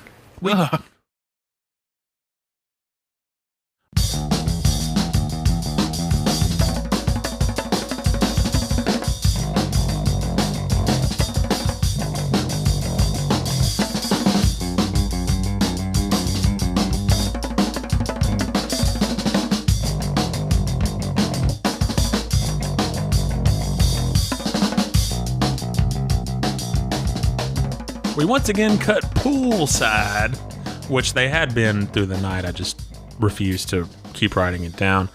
So we see like Maria Kanellis like getting her bikini, and we Seen see a beautiful woman before. we see Candice Michelle rub suntan oil on Christy Hemi's back, and sexy. So we see Stacy Keibler and hello, ladies, Val Venus, and Stacy Keibler's like, oh my gosh, y'all want to play chicken? And so I have a chicken fat. So the ladies grab partners to play chicken with. So you got Christy Hemme and Rosie. You got I don't know. It's just the ladies, okay? It's not important. The only reason I want to talk about this is that's what Vince would say. Like, all right, who's in the next women's segment? Just the ladies. It's not important. The reason I want to talk about this is in the segment, I guess they're admiring the women, right? And Jerry Lawler decides to take a shot at JR, despite the fact JR was just in his corner in a heated rivalry. But he says, the last time... he says, Chicken fight! JR, do you know what a chicken fight is? I have a pretty good idea. I know it hasn't happened for a long time, but the last time JR felt the breast, it was in a Kentucky Fried Chicken box. Look at this! Oh, look! Chicken fight! He says, the last time JR felt a breast is in a bucket of KFC. which is stupid, right? But JR goes, ho, ho, ho, ho, ho. Just big canned fake laughter. It took me so off guard. I died laughing, much like now. But You're so mad about it. Ho, ho, ho, ho, ho. King, you watched the Nutty Professor. Ha, ha, ha. What's next? I got to put my belt on with the boomerang. Oh, I'll get my nails done at Earl Shop. Earl Shop. Oh, I'll get a King when be shopping.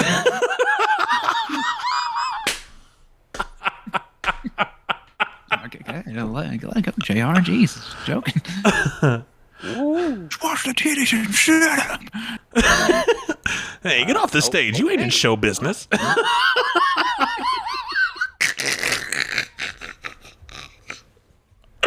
Oh my gosh.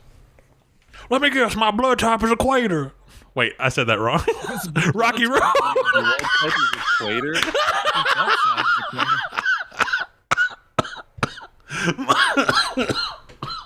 My bad. Anyway, I thought that was funny. The ho ho ho ho laugh. So, which has JR classic, which has already been clipped in at this point. So freaking funny. every time Levi makes a joke that gets no reaction, you just gotta put JR in the distance going, oh my god.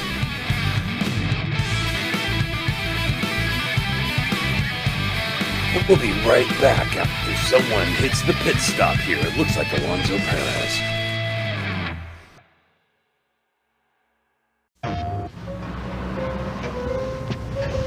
Well, it's been a pleasure, Craig. You're leaving us? Yes, I'm going to be working at Anderson's just up the street. Anderson's? That's a shame. Now turn your back on us, would you? After all we've done for you. The rules of the London underworld. Learn to live by them. Rated M for mature.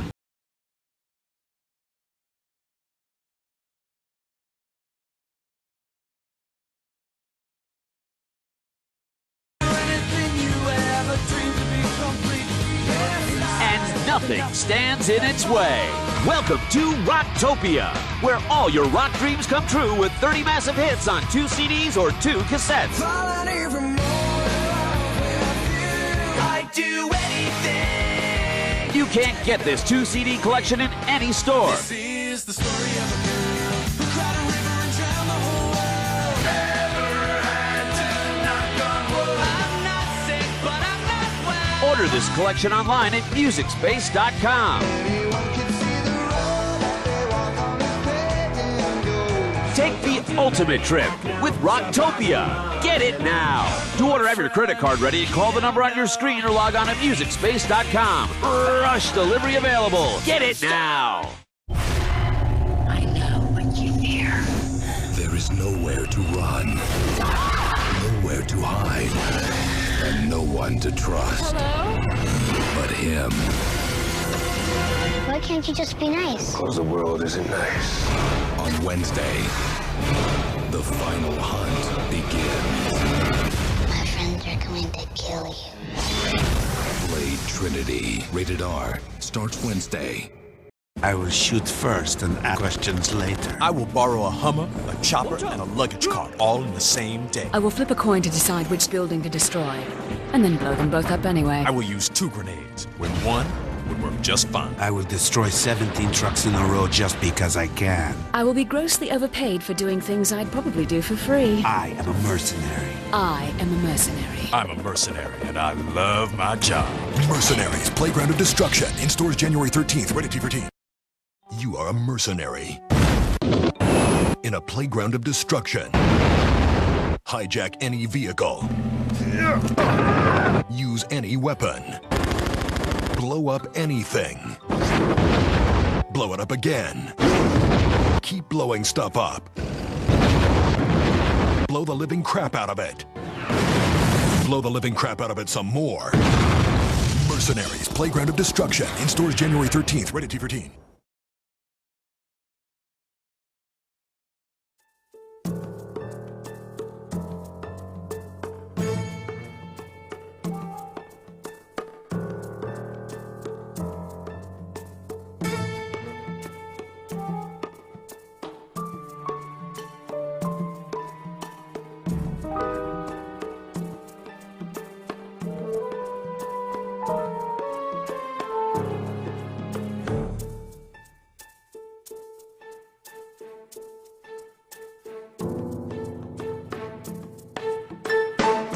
We see Eric Bischoff come out to the ring to discuss a few things. Jake, what happened here?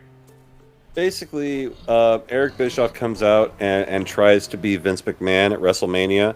He's like, oh, hey, I came up with this evil, super sinister structure. And he's in 2 hours into the show, he's like, ladies and gentlemen, welcome to Elimination Chamber. Yeah, what the heck was that? It was so weird. It's like this clear that they had to come out and burn like 4 or 5 minutes because everyone died at the beginning of the show. But like it was so dumb and pointless. It's just like Eric Bischoff coming out to talk for no reason. Well, didn't he do that at the first Elimination Chamber? Yes, Eric he did. Bischoff just comes out and talks. I think it made sense then because it was like, yeah, I've been putting together this evil thing. I guess they were just like, Eric, do it again. Just, I guess, come on. I think they're really trying to identify this match with Eric Bischoff because this is their version of War Games, right? Because Vince absolutely refused to have that match. But War Game. I think it also had to do. Was it Major League Wrestling?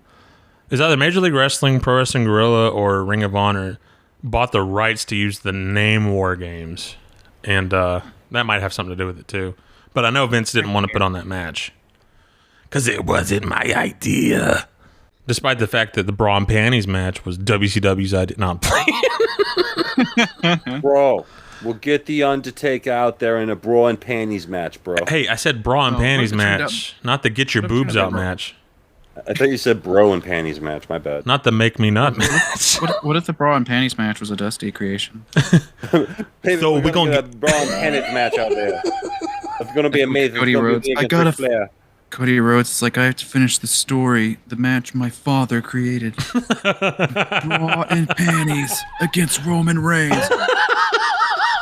Corey, nobody has ever beaten the tribal chief in a bra and panties match. I don't think I suppose they haven't.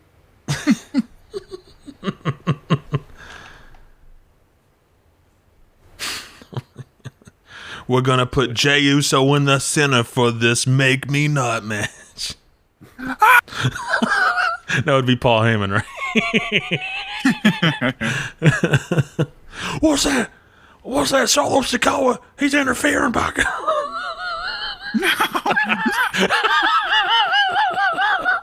Oh God, that's Jacob Fatu.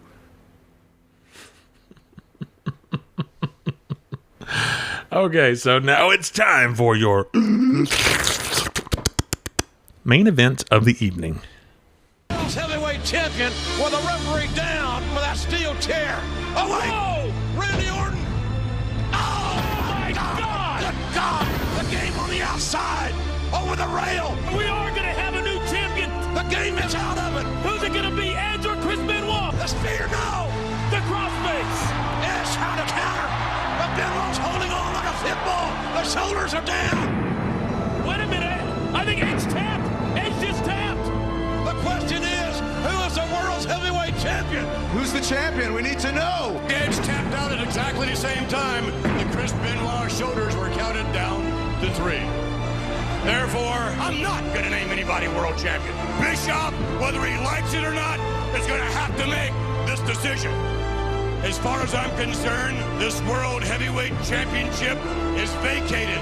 You are no longer the World Heavyweight Champion.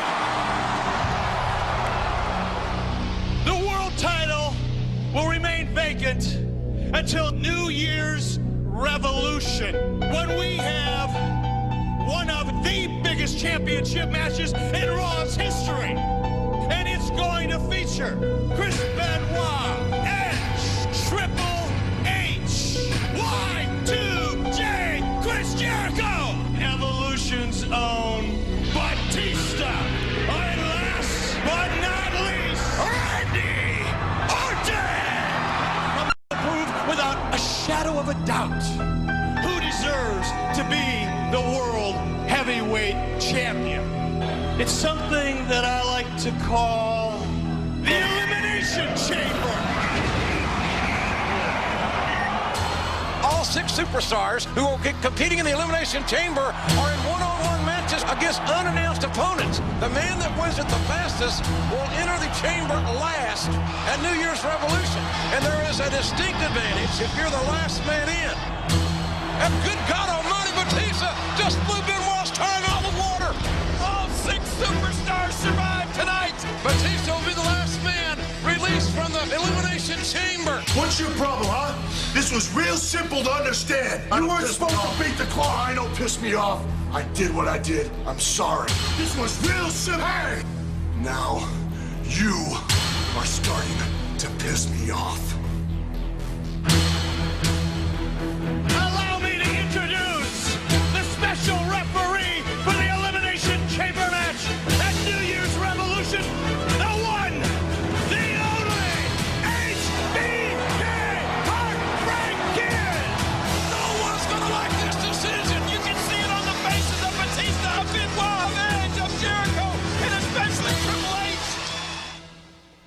The Elimination Chamber, the most demonic structure in the history of the WWE.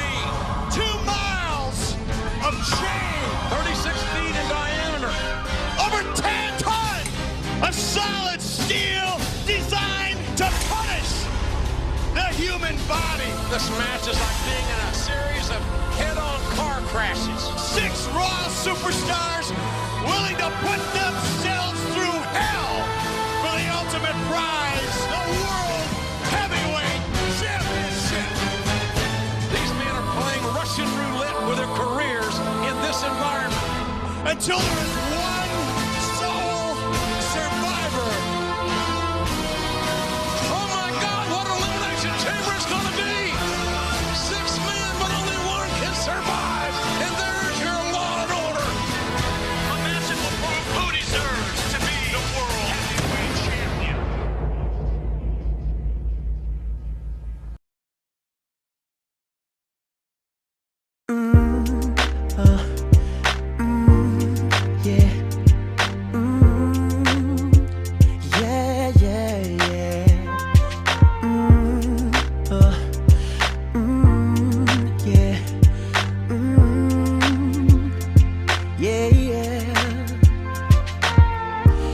Baby, I just don't get it. Do you enjoy being hurt?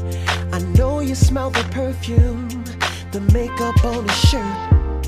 You don't believe his stories. You know that there are lies. Bad as you are, you stick around, and I just don't know why. If I was your man, baby, you never worry about what I do. I be coming home back to you every night, doing you right. You're the type of woman deserve good fame. This full of diamonds, a head full of rain. Baby, you're a star. I just wanna show you you are. You should let me love you. Let me be the one to give you everything you want and need. A baby, good love and protection. Make me your selection. Show you the way love's supposed to be. Baby, you should let me love you, love you, love you. It's an elimination chamber match for the World Heavyweight title. As Triple H takes on Randy Orton, Bautista, Chris Jericho, Chris Benoit, and Edge. All to win it all, I guess. With It's elimination special referee match. Shawn Michaels. Oh yeah, with special referee Shawn Michaels. I like how you always say Bautista. Bautista. Giddy up, oom bop, mau mau. Makes me want to play San Andreas. So, the World Heavyweight Championship was vacated because a triple threat match for the World Heavyweight title on Raw, saw Chris Benoit versus Edge versus Triple H for the world title. So, Benoit makes Edge tap while Edge had Benoit's shoulders to the mat. So Bischoff decided to, or was it Vince that vacated the belt? Anyway, I'll just say Bischoff decided to book an Elimination Chamber match to decide who will be the champion. So during the course of one Monday Night Raw, they had a beat the clock challenge, and whoever got the fastest time would enter in last, which was Batista. Which Batista unfortunately jobbed out Rhino. It was very sad to see. Because, Rhino, he's our boy, right? Oh, boo, dude. But he beat him like 90 seconds, dude. It was bad. Aw, that sucks. It was a huge job, dude. Like, I felt so bad for Rhino. Like, you couldn't have got to jury. TNA and throw that bag of title in the trash. So Batista got the fastest time. Edge ended up losing his match. Or no, not losing. The time went past, so he entered in first. Right? Out of the pods? I don't even remember. first out of the pods, yeah, was Triple H. Oh, yeah. Because he didn't waste any time. Because he of all of them, like, Triple H is the one bumping like freaking crazy on the metal. He really, really is. I remember Chris Benoit, he went against Viscera and beat him within the time. Oh boy, big Vis. Yeah, man, Viscera, our boy. We'll get to see more of him this year. I don't know when he's going to become the Big Daddy. I think around Backlash, actually, is when that happens. Because Trish, like, hires him as a bodyguard, and he's like, look at all my condoms. Ooh. And she's like, oh, gross. Oh, dude, stop popping Viagra. I can see your boner. Apparently that's something he actually did, though, was like watch a bunch. Yeah, that's what people said. That's what the long-held story is. He would just pop Viagra in the back and just like stand around the dudes, just a big boner. That's so weird. It's weird, but whatever. I mean, sure, I do that sometimes, but you don't hear me brag. It's just around my friends. I don't brag around. So anyway, that's kind of how we got here. We begin the match with Chris Benoit and Chris Jericho. And every 5 minutes, a participant enters the match. So let's get underway. Underway in Puerto Rico. Chris Benoit has Chris Jericho in the corner. We get a lockup, and Jericho takes the back. Benoit wriggles free for a hammer lock. Benoit sweeps his way free, and we reset between the two. Right hands by Y2J, and we get a big chop by Benoit. These dudes chop the crap out of each other. Oh, yeah. I really enjoyed the first 5 minutes of this match with Benoit and Jericho. It made the crowd say, "Ayos mío." Mm-hmm. It's kind of like the beginning of the very first match with when it started with Regal and Christian. Yeah. It's like, this is good, but oh yeah, there are other people here. Excuse me. Clothesline by Benoit, big chops by Benoit, and Jericho chops back. Benoit looks for the sharpshooter, but Jericho rolls through, but he eats a huge German suplex. Jericho escapes a crossface attempt. I'm going to get knees by Benoit. Another huge chop by Benoit, but Jericho catches Benoit with a flashback.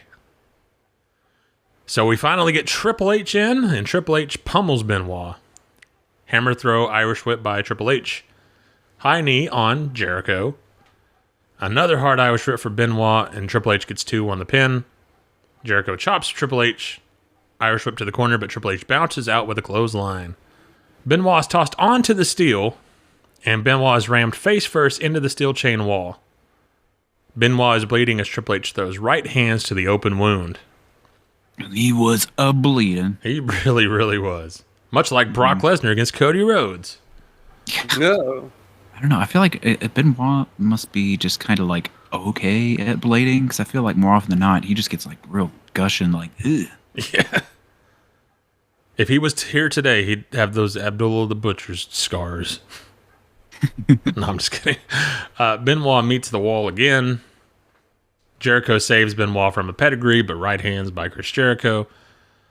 Another pedigree attempt, but Jericho Spaggingos! Triple H onto the steel. My goodness. I know. Triple H after this, he wasn't the same. He had to walk around with a wheelchair for a few months. I heard he's walk around with a wheelchair. That's a contradictory. I'm in like stupid. That's why he had to have Batista carry him out of the ring. On top of walking around in a wheelchair for a couple of days, he went on to say, "In 20 years, I'll have heart surgery from genetics because of this." What? It's contradictory. This is because of my genetics, but also because of this. This is why it happens genetically. Oh, God, I don't know. I think that Spagango rocked him right down to his genetics. So hard his daddy felt it. Ooh, says Triple H Senior somewhere. Eugene's been hit so hard, he got an extra chromosome, folks. Oh my God. Double it and give it to the next person.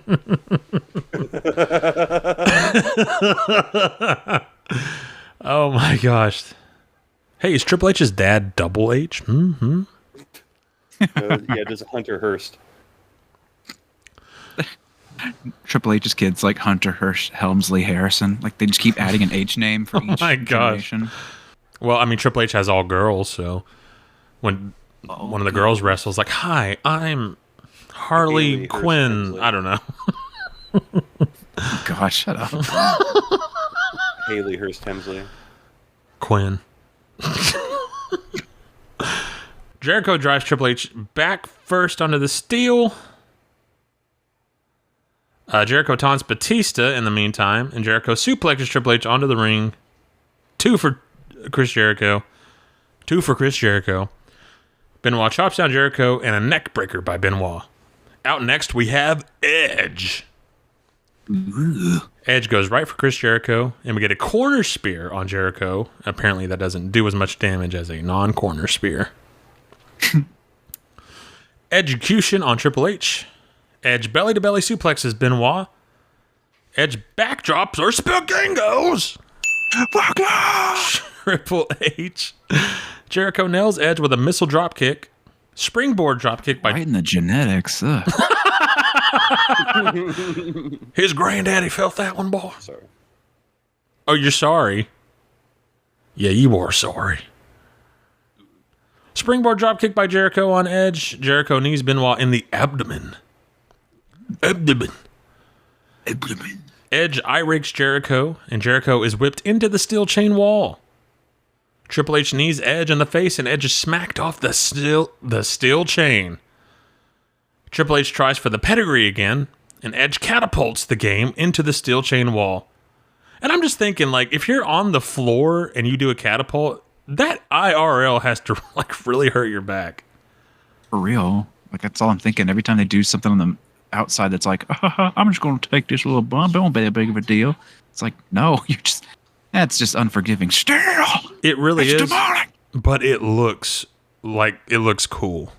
So it's kind of. Oh yeah. I kind of miss the old look of the chamber, but I'd rather the rest.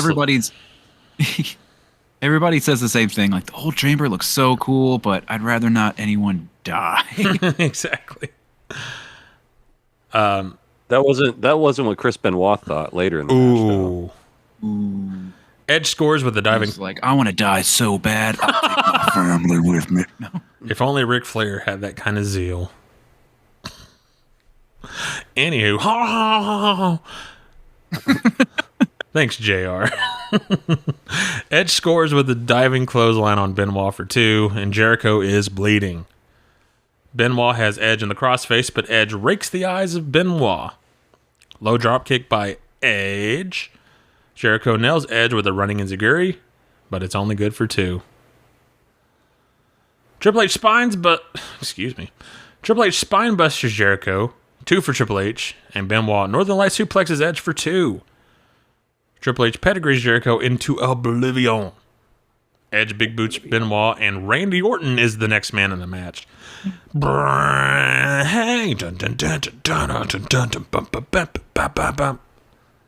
that's that other band.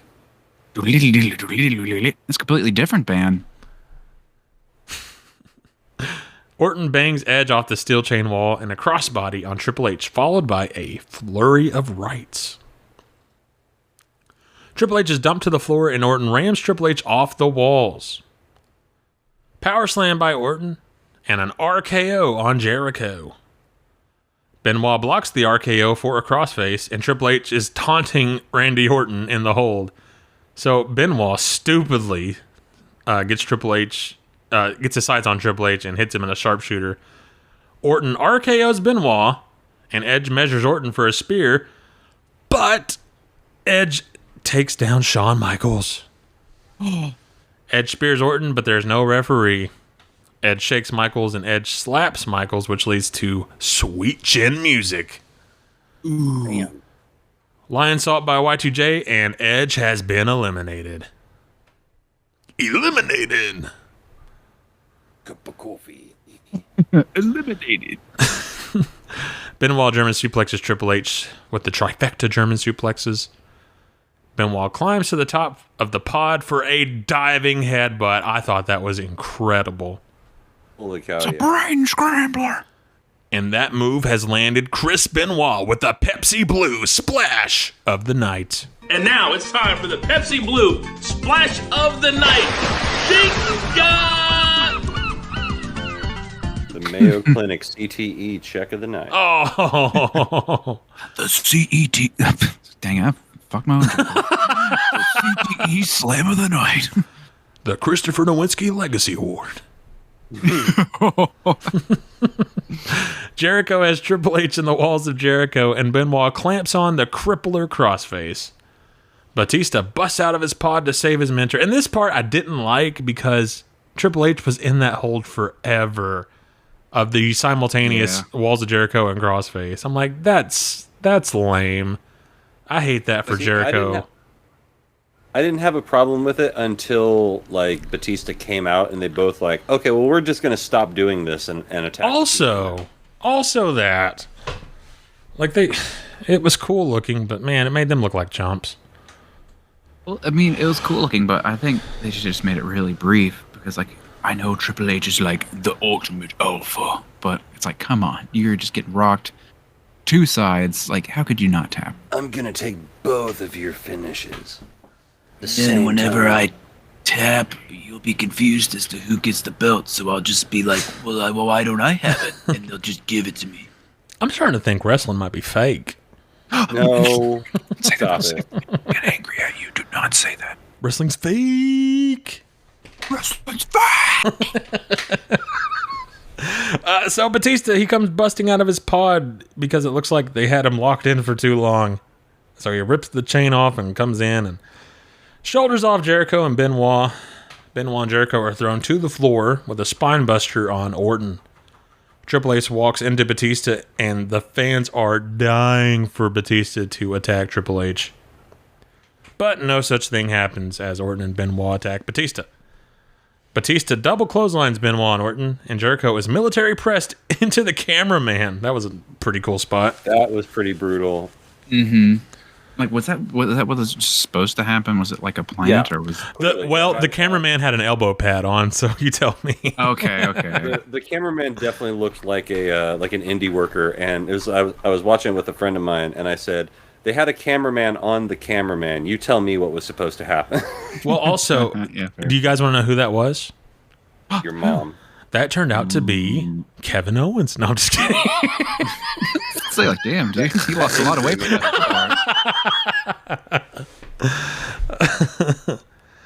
I thought I saw Kevin Owens at the Dollar General the other day, but it's just some fat guy. It's a fat guy with a beard. AKA almost everyone at WrestleMania. Yes. Jake, that was a running joke at WrestleMania between Kyle and I. Hey, there's Kevin Owens. Just this fat guy with a beard. Nice. There were a lot of guys that you could tell were like clearly going for the Kevin Owens look because they're like, I love WWE and I'm fat. I'm cosplaying as Kevin Owens. Orton is saved by Benoit, who chop blocks Batista. Right hands by Orton to the animal. Jericho rolls up Orton for 2. Triple H knees Orton, and Jericho bulldogs Triple H on the steel. Batista rams Benoit into the steel chain wall. Triple H is bleeding everywhere. Batista chokes Benoit with his foot, and we get a spine buster on Benoit. Batista spine busters Jericho on top of Benoit. Amazing move there. And Batista uses that to pin Chris Benoit. He's out of here. Jericho chops Batista but runs into a power slam and a Batista bomb, so Chris Jericho is gone. Batista cleaning house here. And immediately Orton spagingos. Oof. Triple H on the steel. Batista is sent into the steel chain wall for good measure, and Triple H catapults Orton into the wall. Orton is bleeding, and Triple H sits back while Batista does the damage. Triple H slaps Orton. Power slam by Batista for 2, and Triple H spine busters Orton for 2. Clothesline by Triple H for 2. Batista pummels away on Orton, and Orton fires back for the 2. Batista looks for the Batista bomb on Orton, and Orton double-fisted low blows Batista and nails the RKO. Batista has been pinned. I didn't like that they pinned Batista there, man. I didn't like that they did it, but I like the way they did it because it gives him an out. Yeah, but if anything, man, like, I don't know.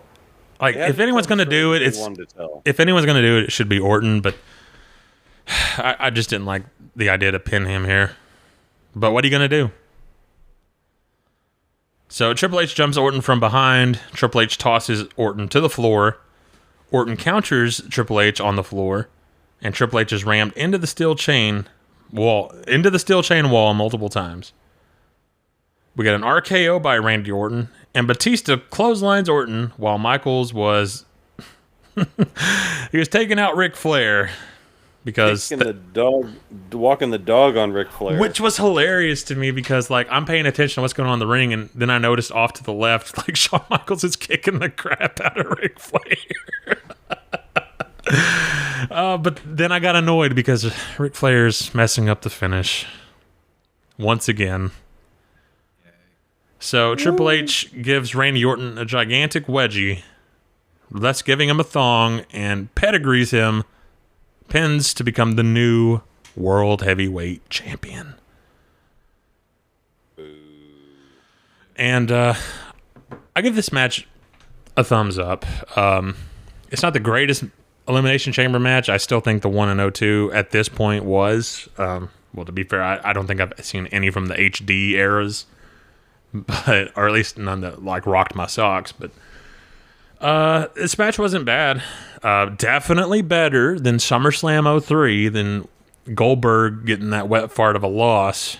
Oh my gosh, and Triple H in bicycle shorts. It's better than that, so. So, I give it a thumbs up. What do you guys say?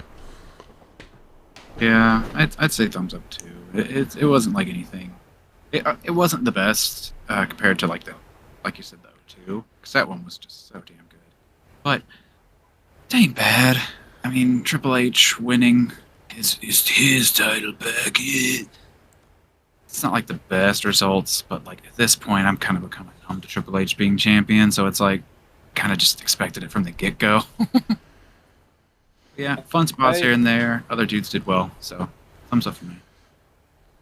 I'll give this match a thumbs up. I thought it was good. But what I liked more was the post-match. I thought the post-match was really interesting. There's a lot of layers there. If you're paying attention and watching closely, you notice that Batista isn't exactly on board with this celebration. What do you mean? He raised up Triple H. He's happy for his friend, wasn't he? Oh, I mean, if you like, he's got the boo-boo face on the entire time, and then at the end, when they raise arms and they're all standing there as a unified team, the entire time Batista's looking directly at the World Championship. Foreboding. I guess we'll have to stay tuned to the next episode. Oh. But in the meantime, that was New Year's Revolution 2005. And a show that exists, but a one-match show. Go watch The Chamber, if anything. Or Jim Ross laughing at that joke at his expense. Ha ha ha ha! That's so damn funny. You're so funny. God, what'd you think about the show that you watched 3 times? I tried to watch it 3 times. Yeah, like everything that happened before is forgettable. Elimination Chamber's definitely the highlight, but it's like, oh cool, this is an Elimination Chamber match on my WWE DVD collection. I guess I'll watch it, you know. The positives I'll say about it was Puerto Rico, super, super hot crowd. You could tell they were just loving to have some action there. But if you want to see that hot crowd be better, we coincidentally are recording this the day after Backlash 2023, where it was a far better show. So go see that if you want a hot crowd and a decent show. Yeah, I like Kyle said. I mean, this crowd, it seemed like they were here for it, and they were really excited to watch this race, or watch this Harley race. Harley race. Well, it's Triple H. He wants to be Harley race player so bad. But yeah, it's just there. The show kind of exists. The air gets taken out of it. It gets its legs taken out from under it right at the very beginning, and and yeah, I don't know. It's just kind of there. Good final match that makes it a thumbs middle show, but definitely not enough to save it. And kind of going back to Kyle pointing out, the Puerto Rican crowd. This is a rabid crowd that will reward you for good product, man. They will absolutely have fun with it, cheer, boo, as long as you put something good in front of them. And the fact that they were able to kill this crowd at any point says a lot about the product. So, but yeah, do go watch Backlash 2023. That was a great show. Crowd definitely rewarded them with it. Man, that Carlito run-in, did you see that? That was awesome. I legit popped my seat. That's got to be the biggest moment of his life. For real? But yeah, that was New Year's Revolution 2005. Join us as we will be reviewing next time Royal Rumble 2005. I am so excited for this show. Jake, what can we expect from Royal Rumble 2005? Oh man, we've got a lot. There's going to be a lot to cover here. We've got a singles match between Shawn Michaels and Edge, just a good old-fashioned grudge match there. The Undertaker in a casket match with Heidenreich. Oh god. We've got a triple threat match for the WWE Championship as JBL defends against Curtis Angle and Will. Yeah. All right. In a singles match for the World Heavyweight Championship, Randy Orton challenges Triple H for the Big Goldie. And of course, the 30-man Royal Rumble. Yeah. That sounds like a fairly solid show. It sounds like it might be pretty good. And of course, in the main event, Vince's quads leave the building. Is this a Vince's quad show? It is. Oh. I'm probably going to start watching this after we record. That's the case. Dude, I'm so excited. But in the meantime, if you can't get enough of that Ruthless Aggression podcast goodness, you can follow us on social media. You can follow us on Twitter at RuthlessPod. Follow us on Facebook and YouTube, the Ruthless Aggression Podcast, Instagram, Ruthless Aggression Podcast, and TikTok, where Kyle does a bunch of dances to themes. No, lies. At RuthlessPod. Jake, where can they follow you? You can find me on Twitter at CrashLandis, or you can find me at badfacts.info. That's where I host my show with Alex and Jake. It's a podcast about nothing, and it's a lot of fun. And, I mean, I guess I should say you can follow me personally at RuthlessPod Levi. I tweet and I chitter, and I chat and I titter, so just you can follow me there. You Twitter, you chat, and you chitter. I got that from one of my son's bear books. It's The Bear Snores On by Karma Wilson. Check it out, dude. I think I can. Sounds like a banger. I think I can recite it from memory at this point. Kyle, where can they follow you? Hey, you can find me on Twitter at RuthlessPodKyle. You know, just keeping it casual. You reach out, say something, I'll say something back. What's up? And of course, you can donate to the show on patreon.com/RAPod. And you can donate as little as $1. $1 gets you access to show notes, and $5 gets you access to bonus episodes that you can't find anywhere else. Such as the time Jake and I reviewed WCW Sin. Remember that? Oh my. That was a lot of fun. It was a sin that I couldn't make it for that. That's some good stuff. That used to be on the main feed, but I'm like, you know what? This doesn't fit the feel of Ruthless Aggression, so it's a freebie. I mean, not a freebie. You got to pay for it. But it's a whole lot of fun. Mark Madden crap in a suit. What's Evan Courageous? Oh my god, I freaking hate WCW so much. So no, that was a lot of fun. Kyle decided that it was too much for him, much like Jake decided Taboo Tuesday was too much for him. So, but you can check out stuff like that. I just learned from my favorite comedian, Thin Bad. You know. And you can also check out a review Kyle and I did of WrestleMania 38, the return of Cody Rhodes. We actually attended that show, and so we talked about our experience going and the show itself. So there's stuff like that you can find over there. And we'd like to thank our donors to the show, Jake, ADTR 210. We thank Mr. Fretz. We thank Nate the Effing Great. And we thank Josh, JL on Twitter, and Bipolar Lawman. We thank you all for your generous donation. And I guess that does it for us.